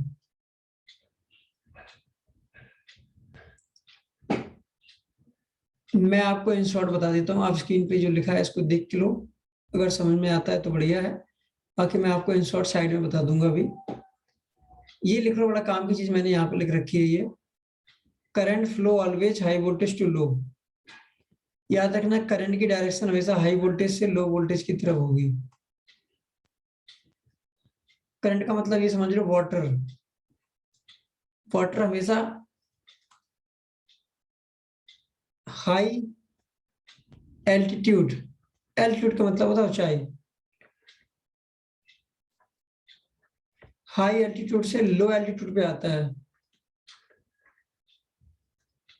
मतलब ऊंचाई से गहराई की तरफ ही पानी आपका फ्लो करता है ना। कभी ऐसा तो नहीं होता है कि नीचे से पानी ऊपर चला गया, ऐसे तो नहीं जाता है। जाता है वो वाष्पीकरण से जाता है, वो मत बोलना वेपर होके बन के उड़ जाए, वो अलग तरीका है। लेकिन नॉर्मल अगर पानी की बात कर रहा हूं मैं, तो पानी हमेशा ऊंचाई से निचले की तरफ जाता है। सेम चीज इसका है, जहाँ पे हाई वोल्टेज होगा, जैसे मैं यहाँ पे एग्जांपल ले लेता हूँ, मैंने कहा यहाँ पे 220 वोल्ट की सप्लाई है और यहाँ पे 0 वोल्ट की सप्लाई है, तो करंट इधर की तरफ फ्लो करेगा या इधर की तरफ? करंट इधर की तरफ फ्लो करेगा, इधर फ्लो नहीं करेगा। ठीक है, 0 वोल्ट से इधर की तरफ नहीं जाएगा। ठीक, गलत है, ये वाला फ्लो ठीक है। क्लियर? कहने का मतलब हाई वोल्टेज से लो वोल्टेज की तरफ आपका करंट आपका फ्लो करता है, जैसे पानी फ्लो करता है वैसे ही। ठीक है, और ये लाइन वाला हिंदी में लिखिए, इसको आप कॉपी में एक लाइन में लिख लो। एसी सप्लाई में फेस और न्यूट्रल चेंज होते रहते हैं। एसी सप्लाई में क्या होता है, फेस न्यूट्रल आपस में क्या होते रहते हैं, चेंज। 1 सेकंड में 50 बार। क्यों? क्योंकि इंडिया की जो फ्रिक्वेंसी है 50 हर्ट्ज की मानी जाती है। पहले ये एक लिख लिया है कि आपका हाई वोल्टेज से लो वोल्टेज की तरफ आपका करंट फ्लो करता है। दूसरा पॉइंट ये है कि आपकी एसी सप्लाई जो है उसका फेस जो होगा वो 1 सेकंड में 50 बार न्यूट्रल बन जाएगा, और जो न्यूट्रल होगा वो 1 सेकंड में 50 बार इंडिया में चेंज हो जाएगा। ठीक है, दूसरे में फेस न्यूट्रल में, न्यूट्रल फेस में 50 बार ही क्यों होता है? देखो भाई साहब, हम लोग अंग्रेजों के गुलाम रहने वाले लोग हैं, और जो हमारी मशीनें बनी हुई है अंग्रेजों के जमाने की मशीनें बनी हुई है। तो आप में से कुछ लोग कहेंगे सर बदल क्यों नहीं देते हैं, हमको 70 साल हो गए। देखो, मशीनों को बदलना, सिस्टम को बदलना, कोई भी सिस्टम हो, पुलिस सिस्टम हो या कोई भी सिस्टम हो, घर का सिस्टम हो, कहीं का भी सिस्टम हो, सिस्टम को बदलने के लिए बहुत एफर्ट्स लगते हैं, बहुत मेहनत लगती है, बहुत टाइम लगता है। सिस्टम रातों रात नहीं बदलते जाते हैं। आप आदमी को बदल सकते हो, सरकार बदल सकते हो, सिस्टम नहीं बदल सकते हो। मैं ये कहूँ कि आप आईएएस की नौकरी हटा दो, पीसीएस की नौकरी हटा दो, आईपीएस हटा दो, ये मिनिस्टर हटा दो, सब कुछ हटा दो, तो फिर देश नहीं बचेगा और ये सिस्टम नहीं चलने वाला है। तो ये सब सिस्टम के अंग हैं। मिनिस्टर हो गया, प्रेसिडेंट हो गया, प्राइम मिनिस्टर हो गया, आईएएस हो गया, आईपीएस हो गया, लेबर हो गई, रेलवे हो गई, पुलिस हो गया, डॉक्टर हो गई, ये सब सिस्टम है। सिस्टम को नहीं बदला जा सकता है। तो हम अंग्रेजों के गुलाम थे, उसके बाद वो चले गए, तो मशीनें तो लेके नहीं गए ना, मशीनें तो यहीं छोड़ गए। तो मशीनें तो जो वो बना के चले गए थे वही मशीनें तब भी थी। तो मैंने तो ऐसा तो नहीं हो पाया, नहीं हमारे जो पॉलिटिशियन थे 1947 या 1950 में, कि उन्होंने एक दिन में सारी मशीनें बदल दी हो। तो ऐसा वो कर नहीं पाए, ना ही कोई देश कर पाता है, क्योंकि मशीनों का ग्रो होना धीरे धीरे स्टार्ट होता है, फिर मशीन बदलती है। एक मशीन बदल सकते हो, पूरे देश की मशीनें नहीं बदल सकते एक दिन। इसी वजह से हमारी जो इंग्लैंड की जो फ्रिक्वेंसी है वही हमारी फ्रिक्वेंसी है, इसीलिए इंडिया की फ्रिक्वेंसी जो मानी जाती है वो 50 हर्ट्ज की फ्रिक्वेंसी मानी जाती है। तो अंग्रेजों ने जहां जहां राज्य किया है, उन उन राज्यों में, उन उन राज्यों या राज्य देशों में जो फ्रिक्वेंसी मैक्सिमम 50 की है। जब तक इलेक्ट्रिकल का ये इजाद हुआ था ना, या तो अंग्रेज इससे पहले आ गए होंगे, एसी सप्लाई की जनरेशन, मतलब उसके जो वो हुआ था ना एसी सप्लाई जिसने बनाई थी, उससे पहले अगर वो उस देश को छोड़ के चले गए तब तो कोई बात नहीं है, अगर वो नहीं गए थे तो उस देश की फ्रिक्वेंसी 50 ही होकर रह गई है। इसलिए पाकिस्तान इंडिया की जो हम लोगों में रहे हैं तो 50 हर्ट्ज की फ्रिक्वेंसी यूज की जाती है। तो 50 से फायदे नुकसान क्या है? देखो 50 का थोड़ा नुकसान ये है कि इसमें आपको हाई वोल्टेज देना पड़ता है, ठीक है, मशीन थोड़ी स्लो चलती है। 60 हर्ट्ज पे मशीनें थोड़ा फास्ट चलती हैं और कम वोल्टेज में वही स्पीड गेन कर लेती हैं, और कम वोल्टेज में वो गेन कर रही हैं। इसका मतलब हो जाता है कि आपको कम मशीनों पे इन्वेस्ट करना पड़ता है, कहने का मतलब ये है। ठीक है, 50 के भी अपने नुकसान है, 60 के भी अपने नुकसान है, ठीक है। तो वर्ल्ड वाइड 50 और 60 की फ्रिक्वेंसी जो चलती है, इंडिया की 50 है, तो इसका मतलब ये होता है कि आपके घर का जो फेस है वो 50 बार फेस बनेगा न्यूट्रल, और न्यूट्रल बन जाएगा फेस। बट आप लोग कहेंगे जो इलेक्ट्रीशियन होंगे इस ट्रेनिंग में, वो लोगों को लगता होगा नहीं सर तो गलत बता रहे हैं, तो मूर्ख है। सर मूर्ख नहीं है, बट आप लोग समझ नहीं पा रहे हैं सर जो कह रहे हैं। सर ये कहना चाह रहे हैं कि जो आपका फेस है वो न्यूट्रल हो जाता है और न्यूट्रल फेस हो जाता है। न्यूट्रल फेस हुआ, फेस न्यूट्रल हुआ, ये चेंज होगा, ये आपको पता करना बहुत मुश्किल है। मुश्किल इसलिए है क्योंकि आप जो टेस्टर से ही तो पता करते हैं कि इन दोनों में फेस कौन है। तो टेस्टर आप ओपन सर्किट में लगाओगे तो आपका न्यूट्रल में जलेगा नहीं और फेस में जलता है। ऐसा ही तो होता है जब आप टेस्टर लगाते हो कभी भी। ये सॉकेट हो गया आपका, है ना। जब आप टेस्टर इस पॉइंट में लगाते हो, राइट हैंड साइड में, ये हो गया लेफ्ट हैंड साइड, ये आपका अर्थ हो गया। तो टेस्टर आपका यहाँ पे जलता है तो आप कहते हो ये फेस हो गया, तो दूसरा वाला आपका न्यूट्रल हो गया, ऊपर वाला अर्थ हो गया। ऐसा ही करते हैं। लेकिन मैं तो कह रहा हूँ नहीं, ये तो चेंज होते रहते हैं। कहने का मतलब ये है कि फेस यहाँ होना चाहिए, न्यूट्रल यहाँ पे होना चाहिए, अर्थ ऊपर होना चाहिए। हाँ, ऐसा ही होगा, लेकिन ये तब होगा जब आपका सर्किट क्लोज होगा। क्लोज का मतलब होता है लोड आपका रन कर रहा है। रन का मतलब है ऑन है। जब आपका पंखा चल रहा होगा तो याद रखना फेस और न्यूट्रल आपस में बदलते रहते हैं। अगर आपका ओपन सर्किट है, ओपन का मतलब होता है ऑफ, तो जो फेस होगा वो फेस बना रहेगा, जो न्यूट्रल होगा वो न्यूट्रल बना रहेगा, वो चेंज नहीं हो पाएंगे आपस में। क्यों? क्योंकि वो ओपन है। ओपन है तो वो चेंज आपस में नहीं कर पाएंगे, लेन देन नहीं कर पाएंगे। लेकिन उसकी भी कंडीशन है, जब आपका ओपन सर्किट होता है तो आपका फेस हमेशा राइट हैंड साइड में रहता है। लेकिन अगर आप जबरदस्ती ही उसकी वायर को ओपन करके लेफ्ट में डाल दोगे तो फिर वो फेस लेफ्ट में हो जाएगा।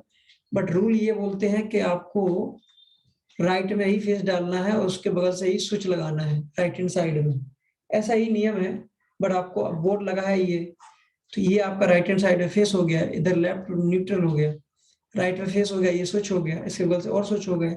ऐसे बोर्ड लगाए जाते हैं, ऊपर अर्थ हो गया, तो राइट हैंड साइड में आपका फेस माना जाता है। क्लियर? आपका सर्किट एक बार क्लोज हो जाएगा, लोड रनिंग में आ जाएगा, तो फिर न्यूट्रल फेस आपस में चेंज हो जाते हैं। फिर आपका ये फेस बन जाएगा, वो न्यूट्रल बन जाएगा, फिर ये फेस बन जाएगा, ये न्यूट्रल बन जाएगा, ऐसा चलता रहता है।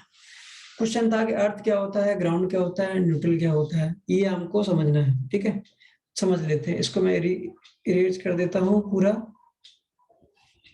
इरेज करने का यहाँ पे ऑप्शन नहीं है तो मैं दूसरी तरीके से इसको इरेज कर देता हूँ, ऐसे करके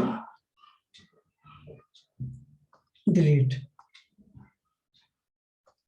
ठीक, चलो हम समझते हैं अर्थ फेस न्यूट्रल क्या है। ये बड़ा काम की चीज है, आप लोग कॉपी में लिख लेना जरूर। पहले मैं स्टार्ट करता हूँ फेस। फेस को ही बोलते हैं लाइन, इसी को बोलते हैं लाइव वायर। जिस वायर पे करंट आता है उसको बोलते हैं लाइव वायर। ठीक है, मेरा एक पेन इस पे थोड़ा रुक के चल रहा है, आप लोग थोड़ा एडजस्ट कर लेना। मैं जो बोल रहा हूँ वही लिख रहा हूँ, लेकिन पेन थोड़ा स्लो चल रहा है इस वजह से। लाइन, फेस या लाइव वायर, दोनों तीनों चीजों को एक ही नाम से बोलते हैं। इसकी डेफिनेशन क्या है? ये आपका सॉकेट है आपके घर का, जिस पॉइंट पे सबसे पहले सप्लाई आती है उसको बोलते हैं फेस।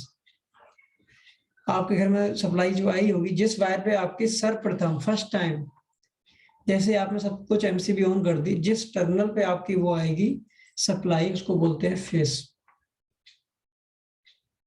और जिस पे नहीं आती उसको बोलते हैं न्यूट्रल। और जिस ऊपर होता है उसको अर्थ बोलते हैं, ऐसा बोलते हैं। ठीक है, ठीक। अब दूसरा रह गया आपका, पहला फेस हो गया, दूसरा रह गया आपका न्यूट्रल। न्यूट्रल क्या होता है? सिंपल सा, अभी मतलब मैंने नहीं बताया है, बस इतना बताया है कि कौन सा न्यूट्रल वो होती है जिसपे आपकी सप्लाई नहीं आती है, उसको बोलते हैं न्यूट्रल। थोड़ा दिक्कत हो रही है मुझे इस पे न्यूट्रल पॉइंट, क्योंकि ये स्लो चल रहा है थोड़ा, है यानी क्यों चल रहा है।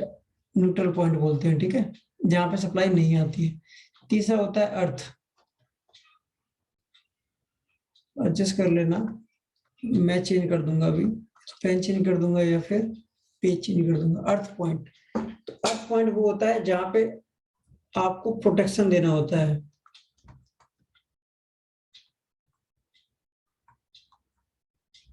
प्रोटेक्शन का मतलब क्या होगा,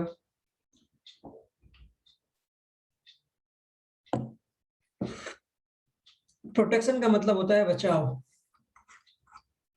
ठीक, जहां पे हमको बचाव देना है, सुरक्षा देनी है, उसको बोलते हैं अर्थ पॉइंट, ठीक है। जहां पे न्यूट्रल पॉइंट, जहां पे सप्लाई नहीं आती है उसको न्यूट्रल बोलते हैं, जहां पे आती है उसको फेज बोलते हैं। ये मैं सिंगल फेज की सप्लाई का एक बेसिक आप लोगों को बता रहा हूँ, ठीक है। अब आपको फेज और न्यूट्रल में समझ में नहीं आ रहा होगा। देखो फेज जो होता है वो एसी सप्लाई में होता है, न्यूट्रल जो होता है वो एसी में होता है, अर्थ जो होता है वो एसी में भी होता है और डीसी में भी होता है। अब आप कहोगे सर ये डीसी क्या होती है, तो सब्र कर लीजिए, वो भी मैं आपको बता दूंगा कि एसी क्या होती है, डीसी क्या होती है, ठीक है। चौथा एक पॉइंट और होता है, वो भी हम लोग लिख समझ लेते हैं। चौथा पॉइंट होता है ग्राउंड, किसी ने सुना होगा, तो उनको लगता होगा अर्थ और ग्राउंड सेम है दोनों, नहीं। ग्राउंड वो सप्लाई होती है जो डीसी में यूज होती है। पर्पज क्या होता है,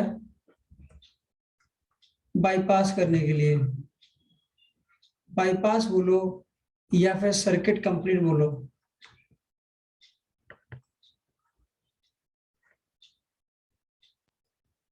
सर्किट कंप्लीट करना बोलो या फिर बाईपास बोलो, सेम चीज न्यूट्रल में था, इसको भी हम लोग सर्किट कंप्लीट करना बोल सकते हैं, सर्किट,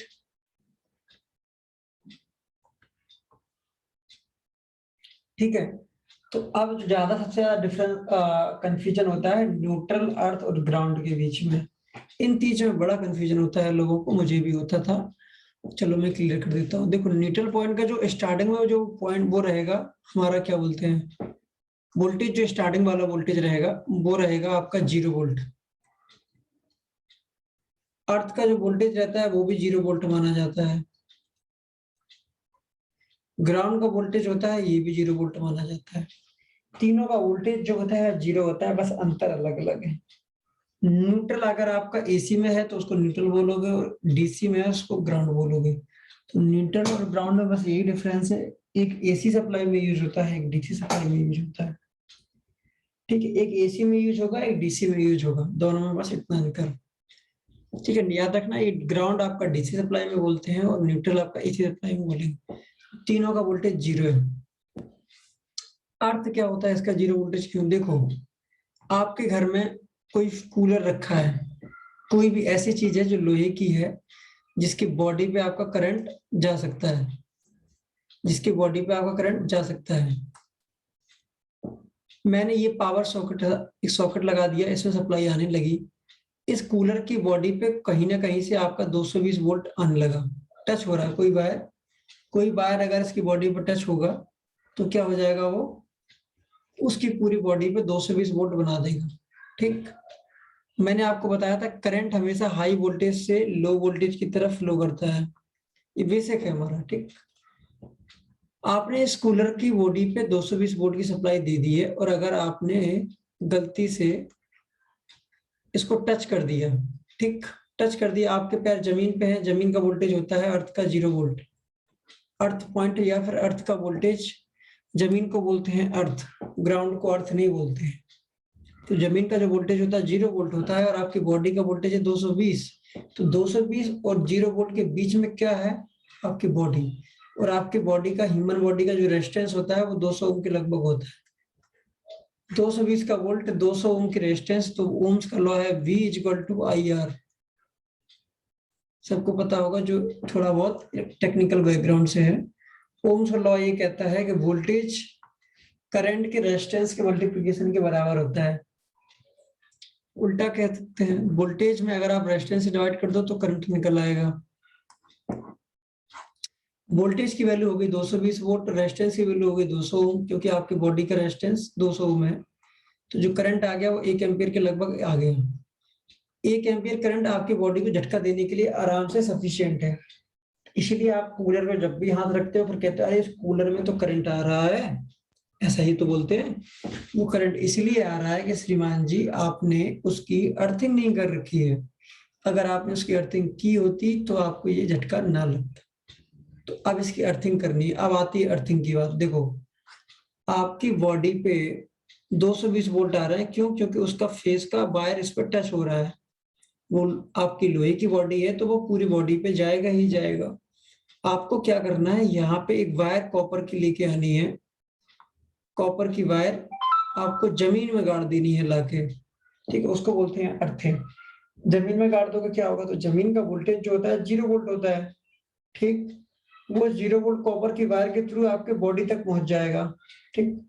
तो 220 या 230 वोल्ट जो आपके बॉडी पे आ रहा था, कूलर की बॉडी पे आ रहा था, वो पूरा का पूरा 220 वोल्ट कहाँ चला गया? जमीन में पेस्ट हो गया। तो ये हो गया बचाव, इसी को बोलते हैं प्रोटेक्शन। अब जब इसकी बॉडी का वोल्टेज जो लीक होकर 220 आ रहा था वो वोल्टेज हो गया 0 वोल्ट, तो आप जब इसको टच करेंगे तो आपके पैरों का वोल्टेज भी 0 है और आपके हाथ का वोल्टेज भी 0 वोल्ट है। तो 0 वोल्ट से 0 वोल्ट के बीच में कोई वोल्टेज ड्रॉप नहीं है, तो करंट फ्लो क्यों नहीं करेगा? क्योंकि हाई वोल्टेज और लो वोल्ट जैसा कोई सीन है ही नहीं। अब आया समझ में कि अर्थिंग क्यों करते हैं। अर्थिंग का मतलब होता है कि आपकी बॉडी पे आपके इंस्ट्रूमेंट, आपकी मोटर हो गई, आपका कूलर हो गया, आपकी वॉशिंग मशीन हो गई, कोई भी लोहे की चीज है, कंडक्टिव मटेरियल है, जो जमीन से जुड़ी नहीं है डायरेक्ट, किसी पर रखी हुई है और जिसकी बॉडी पे 220 वोल्ट का या 230 वोल्ट का लीकेज जा सकता है, उसको हम लोग क्या बोलते हैं? लीकेज करंट बोलते हैं। क्या बोलते हैं? Leakage current. उस सप्लाई को बोलते हैं लीकेज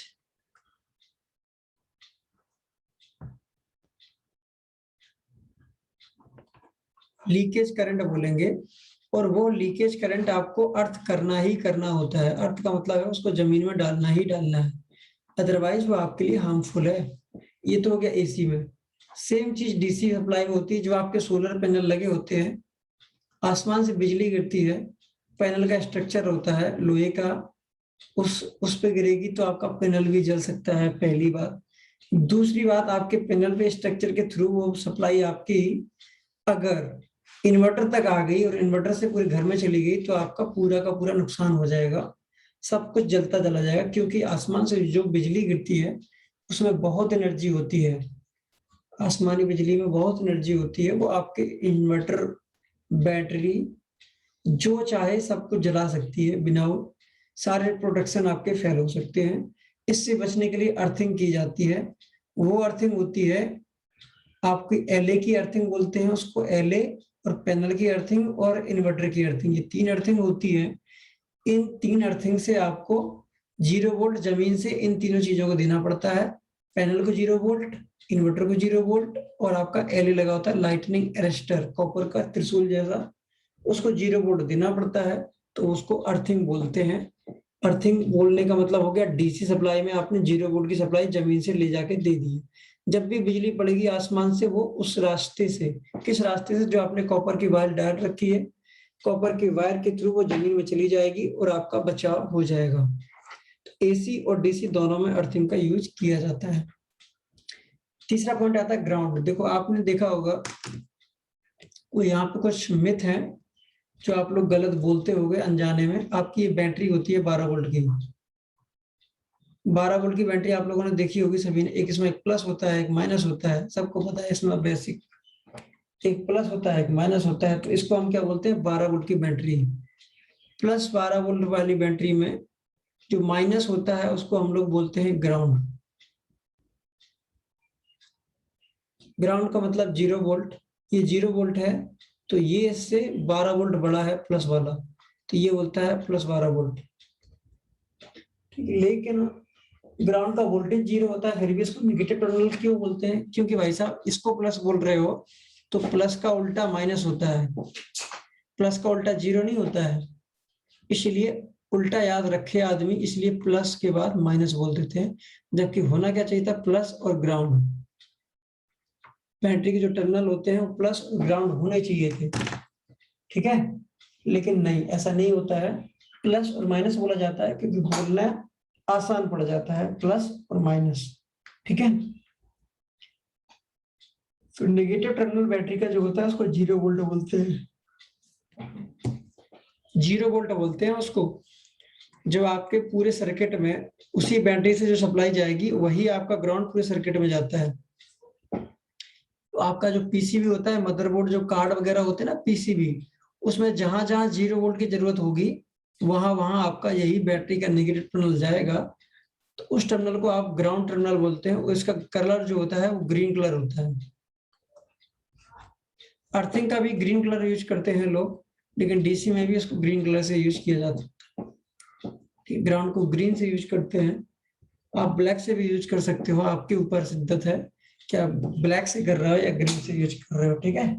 तो ग्राउंड का वोल्टेज आपका 0 होता है डीसी सप्लाई में, और ये सर्किट को कंप्लीट करने के लिए यूज होता है। क्योंकि कैसे, ये आपकी बैटरी है प्लस माइनस, आपने इसको इन्वर्टर पर लगा रखा है प्लस और माइनस, तो बैटरी डिस्चार्ज होगी तो पॉजिटिव से करंट अंदर की तरफ जाएगा, बाहर की तरफ, और करंट अंदर आएगा भी तो तभी तो जाएगा। ओपन सर्किट में तो करंट फ्लो करेगा नहीं। तो क्लोज सर्किट के लिए जिस टर्मिनल से करंट बाहर जाता है उसको बोलते हैं प्लस टर्मिनल, और जिस टर्मिनल पर डिस्चार्जिंग के टाइम पे अंदर आता है उसको बोलते हैं ग्राउंड टर्मिनल। ग्राउंड को ही बोलते हैं नेगेटिव टर्मिनल, ठीक है। ठीक है, सर्किट कंप्लीट करने के लिए आपको ग्राउंड देना पड़ता है बैटरी में।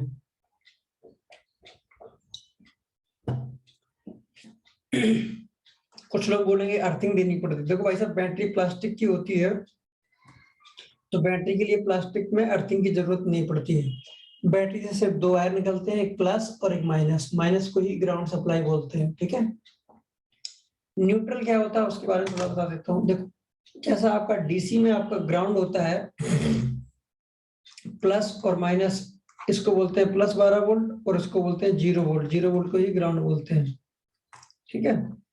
वैसे ही आपके घर में सप्लाई आती है, ये हो गया अर्थ, पूरे घर के अर्थ कॉमन होता है, ये आपका फेस, ये न्यूट्रल।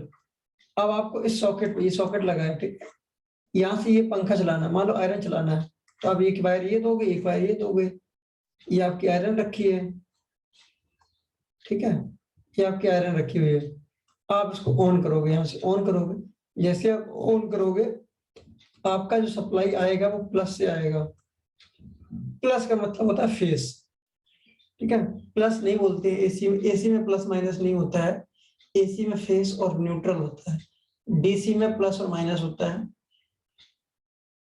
तो जो करंट आएगा वो आपका उस टर्मिनल से आएगा जहां पे पहले सप्लाई आ रही थी, तो करंट आपका यहाँ आएगा और वापस भी तो जाना है, सिर्फ आता आता थोड़ा ना रहेगा। तो आपका जितना एम्पियर आ रहा था उतना ही एम्पियर वापस जाएगा। फिर आपका सर यूज क्या हो गया, तो ऐसा एम्पियर यूज नहीं होते हैं, वोल्टेज यूज होता है, ठीक है। कैलकुलेशन एम्पियर पे होती है लेकिन यूज जो होता है वोल्टेज होता है। एम्पियर जितना आ रहे थे उतने ही वापस जाएंगे, याद रखना, जितने एम्पियर आ रहे थे उतने ही एम्पियर वापस जाते हैं, ठीक। ये हो गया फेस, ये न्यूट्रल। फिर मैंने कहा था कि अगर ये रनिंग में है, आयरन चल रही है, तो ये फेस थोड़ी देर बाद चेंज हो जाएगा, ये बन जाएगा फेस और ये बन जाएगा न्यूट्रल। तो फिर क्या सर, करंट की डायरेक्शन उल्टी हो जाएगी फिर तो? यस।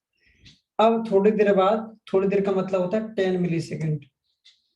1 सेकेंड में 1000 मिली सेकेंड होते हैं, 1 सेकेंड में 1000 मिली सेकेंड होते हैं, ठीक। इसको मैं 20 मिली सेकेंड इंटू 50 कर देता हूँ, क्योंकि 50 बार ऐसा होता है, इसलिए 20 मिली सेकेंड का टाइम लगेगा। तो एक फेज से न्यूट्रल होने में 10 मिली सेकेंड का काम लगता है, फिर से उल्टा होने में फिर 10 मिली सेकेंड का टाइम लगता है, साइन वेव होती है। तो अब आपका जो करंट होगा वो फेज से आएगा इधर की तरफ और वापस आएगा न्यूट्रल पे, क्योंकि ये अब हो गया न्यूट्रल, ये हो गया आपका फेज, ठीक। तो पहले करंट आपका ऐसे होके ऐसे जा रहा था वापस, अब थोड़ी देर बाद ये ऐसे जाएगा वापस। ये कितनी देर में चेंज होता है? 10 मिली सेकेंड।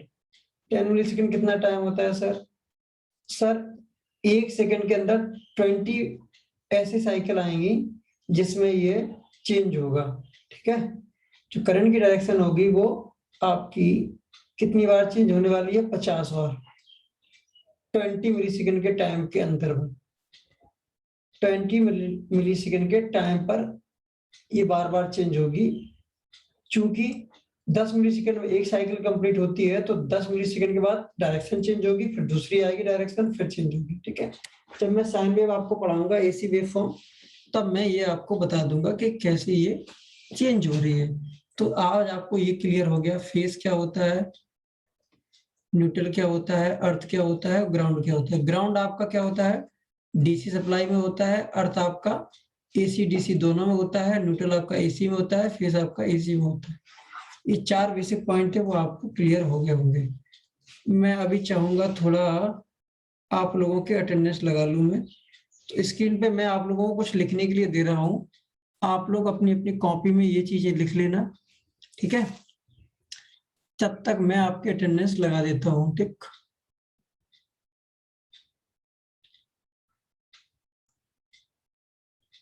ये इलेक्ट्रॉनिक्स और इलेक्ट्रिकल के बारे में थोड़ा डिफरेंस लिखा हुआ है, इसको आप लोग कॉपी में लिख लो। सभी लोग हैंड डाउन कर दो। मैं अभी आप लोगों के अटेंडेंस लगा रहा हूँ, तो कोई हाथ खड़ा नहीं करेगा, ठीक है।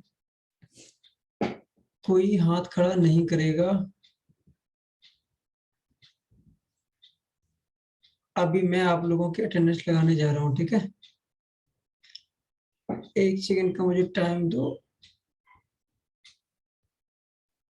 तो टाइप ऑफ सोर्स, पावर के जो सोर्स है आपने उसमें से क्या देख लिया? एक्टिव पावर, रिएक्टिव पावर और अपरेंट पावर। अपरेंट पावर को हम लोग बोलते हैं, इसको आप यहाँ पे लिख लो, अपरेंट पावर मान लेंगे हम।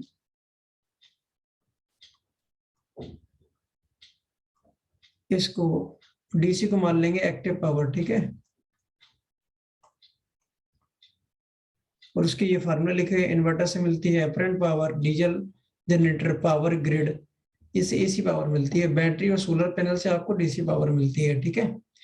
तो डीसी पावर का फार्मूला ये हो गया, और उसी से आप एसी पावर का भी फार्मूला यहाँ से ड्राइव कर लोगे।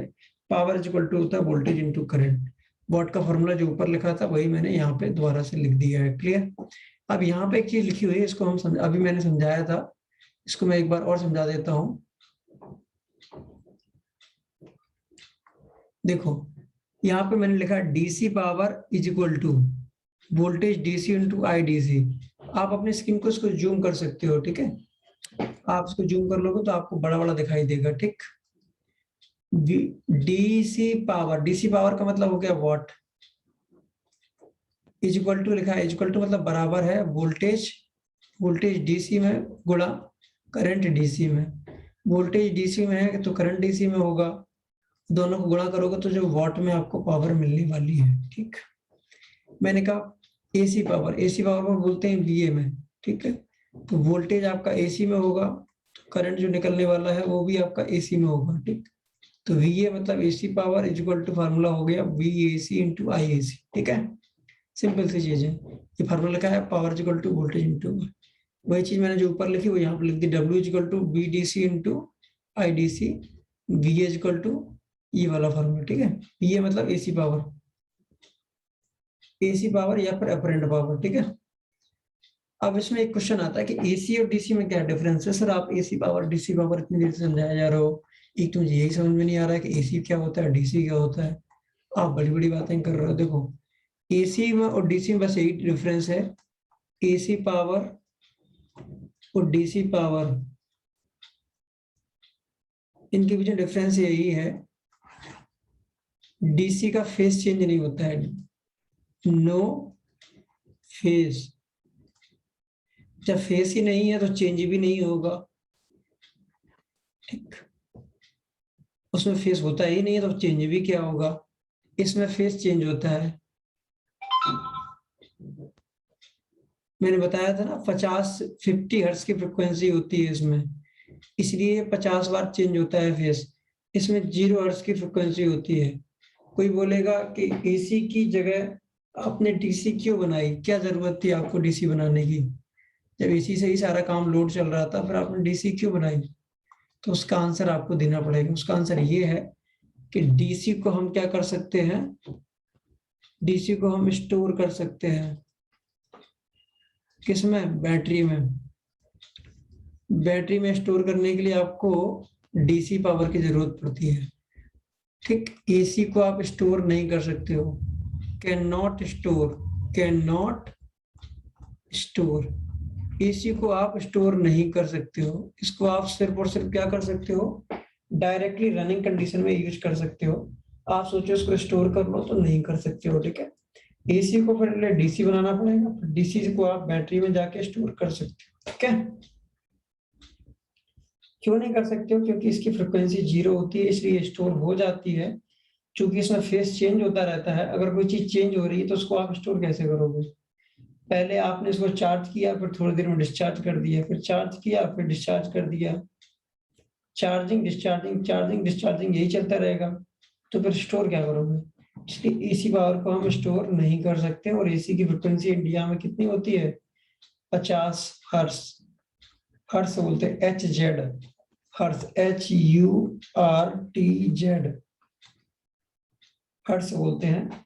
जबकि डीसी की जो फ्रिक्वेंसी होती है वो 0 हर्ट्ज होती है, कोई फ्रिक्वेंसी नहीं होती डीसी की।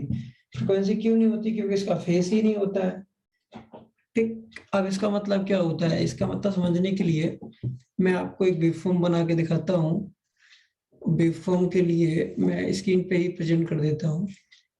देखो यहाँ पे क्या होता है, जो वोल्टेज होता है और जो करंट होता है, अगर वोल्टेज ने चलना स्टार्ट किया तो उसी टाइम पे करंट भी चलना स्टार्ट कर देता है। दोनों के दोनों एक साथ चलते हैं, कोई आगे पीछे नहीं होता है, दोनों के दोनों एक टाइम पे साथ चलते हैं।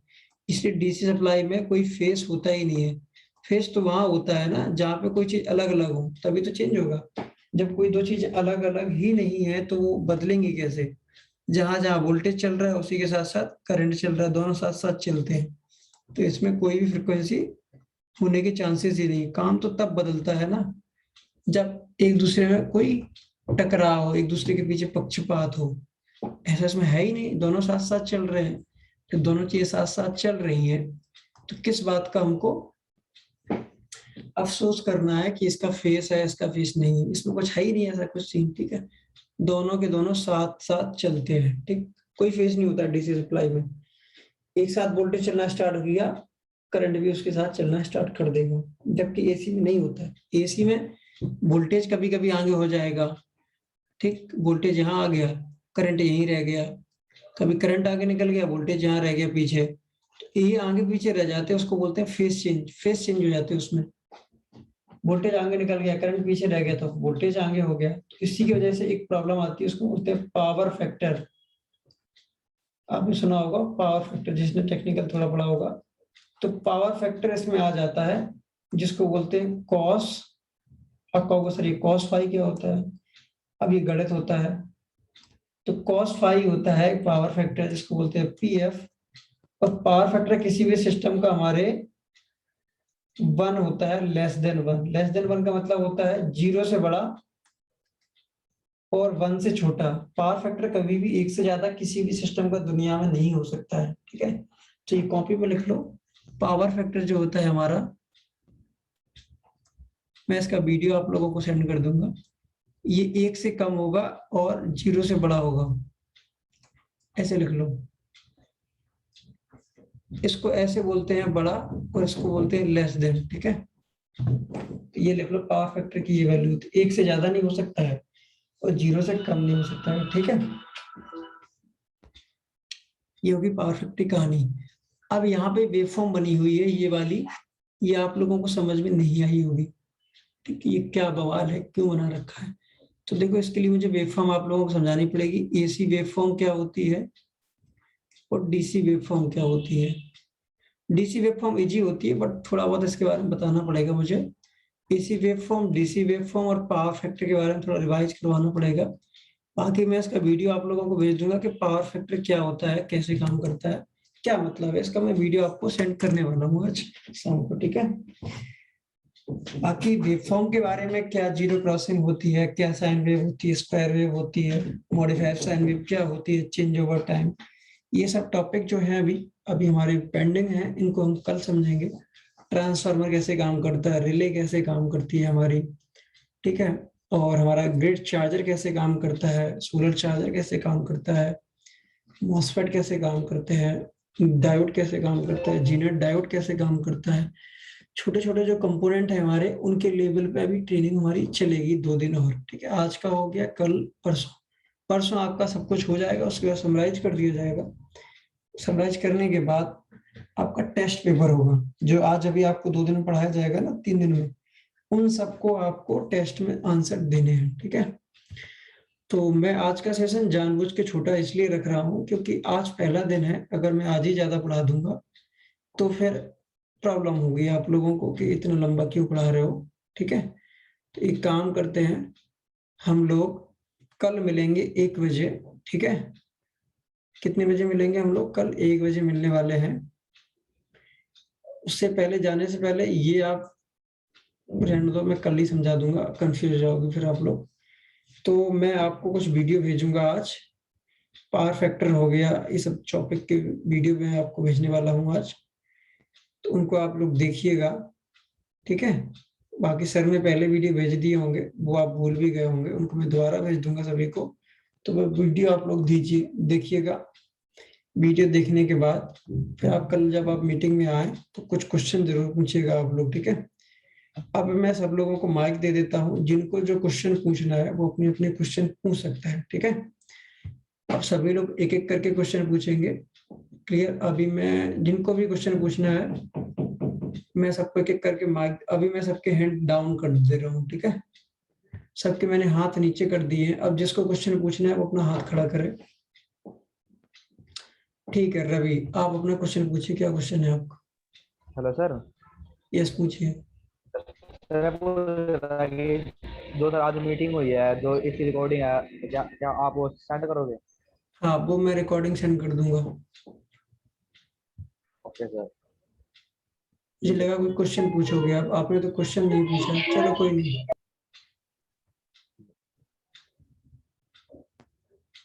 मनीष श्रेष्ठ, आप पूछिए क्वेश्चन अपना।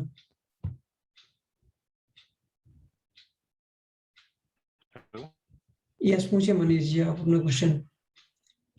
सर मतलब थोड़ा सा डिफरेंट है। मैं बस ये पूछना चाह रहा था सर कि मतलब जितने भी आपके लेक्चर्स हैं, इसके बाद क्या नॉन सोलर बंदा बिल्कुल मतलब प्रोफिशिएंट हो जाएगा to install the solar panels? हाँ हाँ, नॉर्मल जो नॉन एक्सपीरियंस बंदा है वो इंस्टॉल कर लेगा। अब थोड़ा अंडरस्टैंडिंग उसमें, थोड़ा एटीट्यूड हो समझने का। अब मैं इतना बता सकता हूँ, इस पैनल का इधर साइड मूव करना है, अब इतना तो वो समझ जाए कि सूरज किधर है, किधर साउथ है, कंपास देख लेगा। मैं यहाँ से मोबाइल में बता दूं कि कंपास में आपको साउथ दिखना है, तो अब कंपास मोबाइल में जो एप्लीकेशन होता है उसमें कंपास में एस किधर है, वो तो वो देख सकता है ना। हाँ जी, हाँ जी, हाँ जी। हाँ, अब अगर वो इतना कर सकता है, इतना उसमें एटीट्यूड है सीखने का, तो वो कर लेगा सारे काम। ओके ओके, ठीक है सर। राकेश यादव जी, आपका क्या क्वेश्चन है, पूछिए।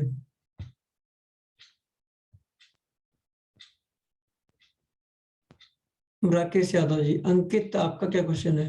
आदित्य राज माली, सर वो आपने ये फ्रीक्वेंसी बताई थी ना सर, 0 हाँ। डीसी की, हम्म। तो ये सर 3 प्रकार की होते हैं। 55 एच जनरेटर वाली वो तो आपने बताई नहीं सर। जनरेटर की वो गलती से होती है, होती नहीं है, गलती से होती है वो, होती नहीं है। अच्छा वो जनरेटर में प्रॉब्लम होती है।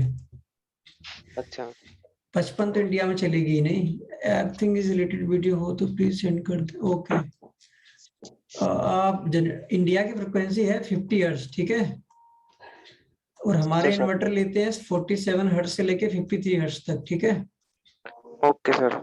अब जनरेटर क्या होते हैं, वो इतने अच्छे सिस्टम नहीं होते हैं। अच्छा मेगा जनरेटर लोगे तो वो 50 हर्ट्ज की फ्रिक्वेंसी निकालेगा, ठीक, अच्छा लोगे। सस्ता अच्छा सर। वाला कोई होगा तो वो 30 निकालने लगे, 35 निकालने लगेगा, 60 निकालने लगे। वो डिपेंड करेगा कितने आरपीएम वो दे रहे हो आप उसको। जितने ज्यादा उसका इंजन आरपीएम देगा, उतनी ज्यादा वो फ्रिक्वेंसी निकालने लगे, और वो फिर डेंजर होता है हम लोगों के लिए, आपके घर के लोड खराब हो यस जाएंगे। सर, 50 से ऊपर तो डेंजर होता ना सर, वो इन्वर्टर की 50 50 से वो। ऊपर खराब होता है, और 47 से, देखो 47 से कम खराब है, और 53 से ऊपर खराब है हमारे इन्वर्टर के लिए। बाकी हमारे घर में जो लोड लगे होते हैं उनके लिए तो 50 से ऊपर और 50 से नीचे ही खराब है, ठीक है। लेकिन हमारे इन्वर्टर में क्या होता है, 47 से 53 के बीच की फ्रिक्वेंसी को इन्वर्टर अगर आ रही है जनरेटर से तो ले लेता है। लेकिन इसके बाद अगर किसी जनरेटर में अगर 42 हर्ट्ज की फ्रिक्वेंसी भी आ रही है तो उसके लिए हमारे इन्वर्टर्स में डीजल जनरेटर का एक अलग से मोड दिया गया है। इसको अगर आप ऑन कर दोगे तो इसको भी ले लेगा, ठीक है। अच्छा, फ्रिक्वेंसी की एक डेफिनेशन कोई पूछ रहा था, देखो इसकी लिख लो आप अपनी लैंग्वेज में डेफिनेशन। एक ही काम, हिंदी में लिखवा दे रहा हूं मैं, जल्दी समझ में आएगी, बाकी अंग्रेजी में लिखवाता तो कंफ्यूज। एक ही काम 1 सेकंड में जितनी बार होगा, जितनी बार उसको उतने हर्ट्ज की फ्रिक्वेंसी बोलते हैं, उतने हर्ट्ज, उतने हर्ट्ज की फ्रिक्वेंसी बोलते हैं। मेरी ये लाइन समझ में आ गई? Yes sir. याद रखना इसमें कुछ कंडीशन है, बोलते हैं एक ही काम होना चाहिए, ये बड़ा कंडीशन बढ़िया है, काम बदलना नहीं चाहिए, 1 सेकंड में होना चाहिए, जितनी बार हो, एक ही काम 1 सेकंड में जितनी बार हो, समझ गए? जैसे आप एक साइकिल चलाते हो, है ना, साइकिल में पेडल होते हैं ना, ऐसे 1 सेकंड में आप जितनी बार इसको यहाँ से स्टार्ट किया है और उसको वापस यहीं ले आते हो, मान लो 5 बार आपने ऐसा कर लिया, तो आपकी फ्रिक्वेंसी कितनी होगी साइकिल चलाने की? 5 हर्ट्ज की फ्रिक्वेंसी होगी।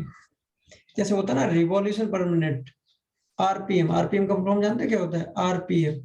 मान लो किसी मोटर के आरपीएम है 120, ठीक है, 120 आरपीएम, 120 आरपीएम, इसका मतलब होता है रिवॉल्यूशन पर मिनट। तो पर मिनट में 120 है तो पर सेकंड कितने हो गए? 2 आरपीएस। आरपीएस का मतलब हो गया रिवॉल्यूशन पर सेकंड। तो ये क्या मतलब हो गया? ये इसकी 2 एंगुलर हर्ट्ज की एंगुलर फ्रिक्वेंसी होगी ये। अब एंगुलर फ्रिक्वेंसी क्या होती है? कोई चीज अगर घूम रही है उसको बोलते हैं एंगुलर फ्रिक्वेंसी, ठीक है। यूनिट ओमेगा होती है, अब वो छोड़ो, ओमेगा डब्ल्यू से बोलते हैं, ऊपर थोड़ा अलग हो जाएगा। क्या करना है हमको, ये समझ लो कि ये 1 सेकंड में 2 बार घूम रहा है तो उसकी फ्रिक्वेंसी कितनी होगी? 2, ठीक है। फ्रिक्वेंसी की डेफिनेशन ये होती है, एक ही काम 1 सेकंड में जितनी बार होगा उसको उतनी हर्ट्ज की फ्रिक्वेंसी बोलेंगे, ठीक। और किसी का कोई क्वेश्चन?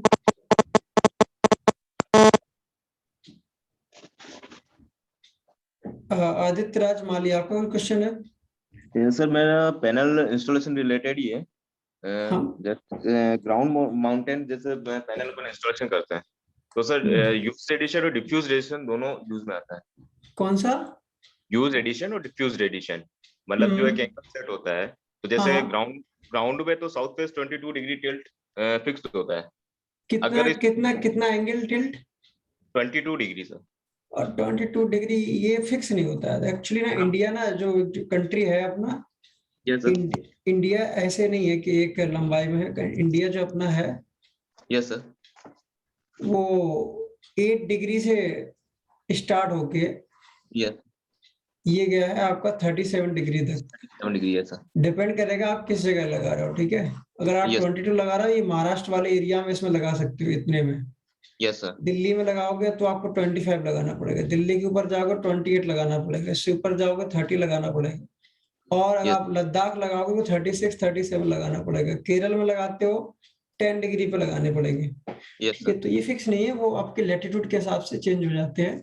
और आप कह रहे हैं कि ग्राउंड पे लगा रहे हैं। हाँ क्या सर, अगर अपन छत पे लगाते हैं मतलब या घरों में लगाते हैं तो उसमें फिर क्या उसी एंगल, ये जो ग्राउंड माउंटेड एंगल ही होता है जो, या फिर क्लाइनोमीटर से इसको?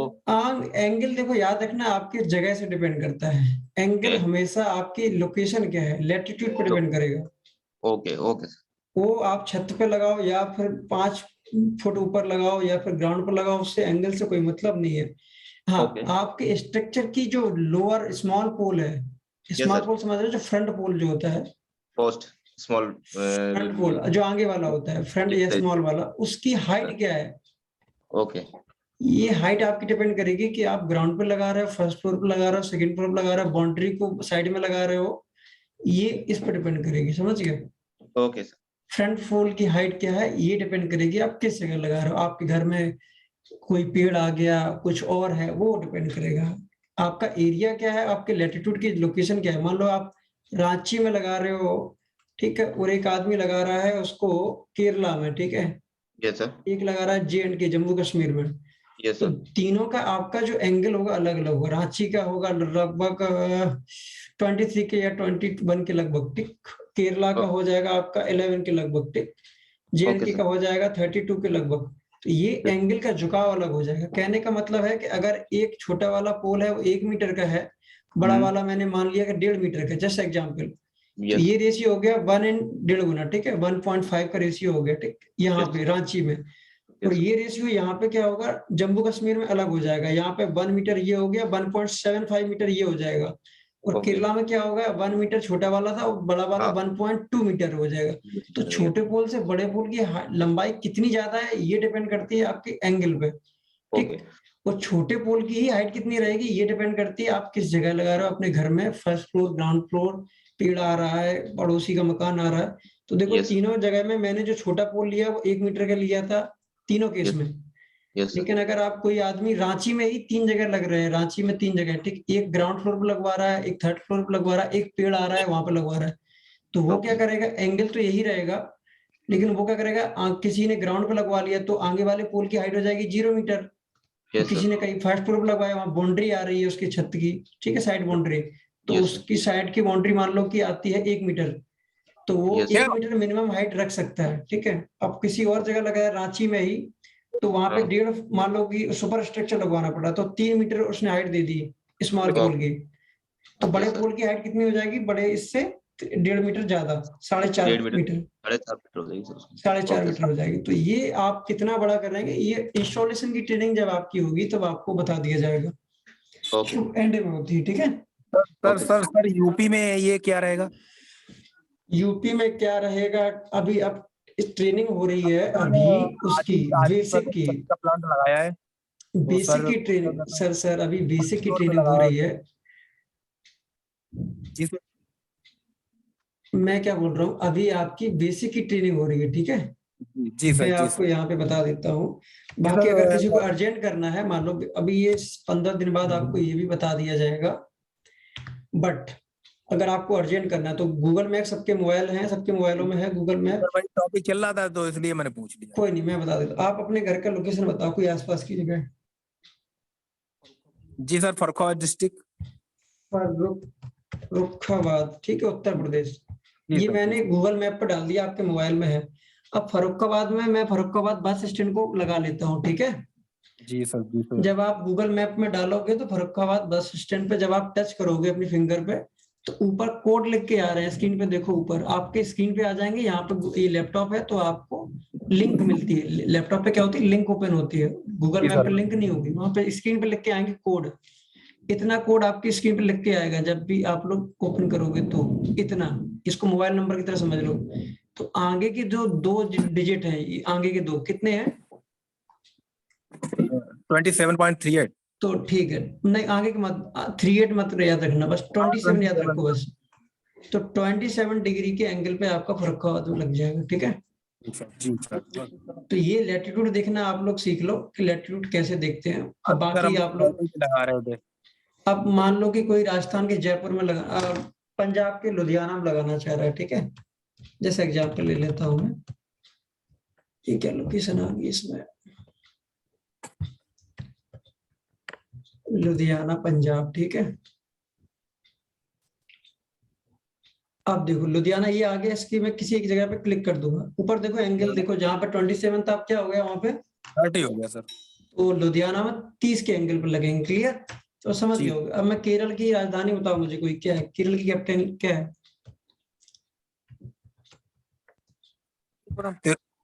तिरुवनंतपुरम। तिरुवनंतपुरम। अब यहाँ पे देखो ये रही तिरुवनंतपुरम, मैं यहाँ पे लगाता हूँ, क्या एंगल आया ऊपर देखो, 85।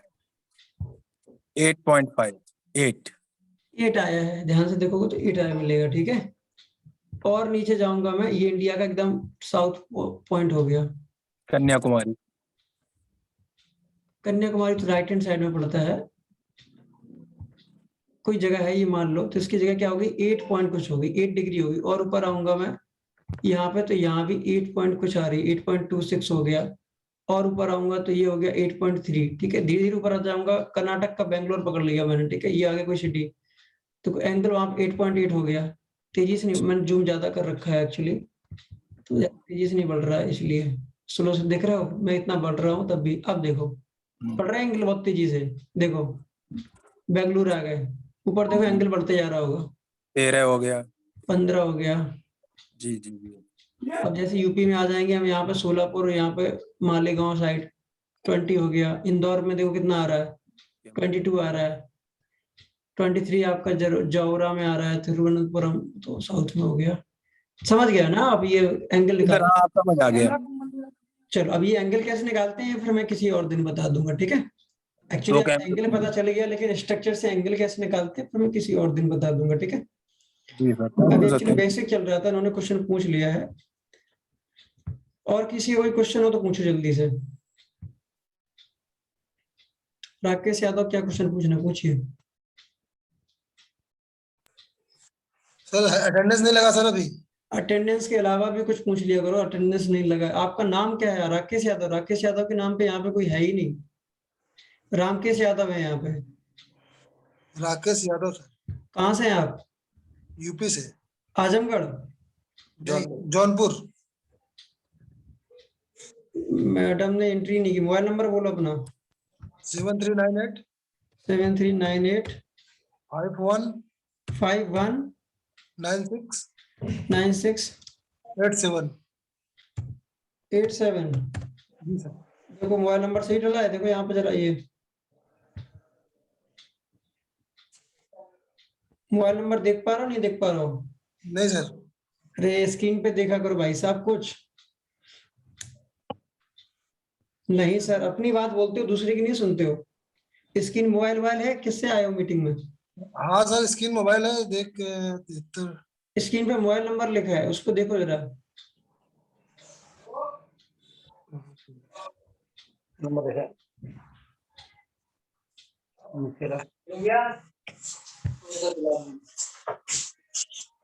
सर, इसमें मोबाइल नंबर मेरा नहीं दिख रहा है। दिख क्या रहा है आपको, ये बताओ पहले, दिख क्या रहा है स्क्रीन पे, ये बताओ। कलर बताओ, कौन सा कलर दिख रहा है? जिन लोगों को क्वेश्चन नहीं है वो मीटिंग छोड़ के जा सकते हैं। रेड पर, रेड कलर है, ब्लू कलर है। हाँ रेड कलर में, ये देखो, ये ऊपर कहीं दिख रहा है, ये कुछ दिख रहा है? अरे मानव हाँ ऊपर हाँ, देखो, ये sir, okay okay sir, okay okay. Number यही देखो ये नंबर क्या है। जी सर, ओके, यही नंबर है। ये आपका नाम अब एंट्री नहीं है, मैडम को मैसेज करके एंट्री करवा लेना, ठीक है। ठीक है सर, ओके। और ये बोल देना आज की अटेंडेंस भी लगा दे मैडम, ठीक है। जिन लोगों को जी, क्वेश्चन जी। नहीं वो जा सकता है, ठीक। ठीक है सर, थैंक यू सर। जिन लोगों को क्वेश्चन नहीं पूछने हैं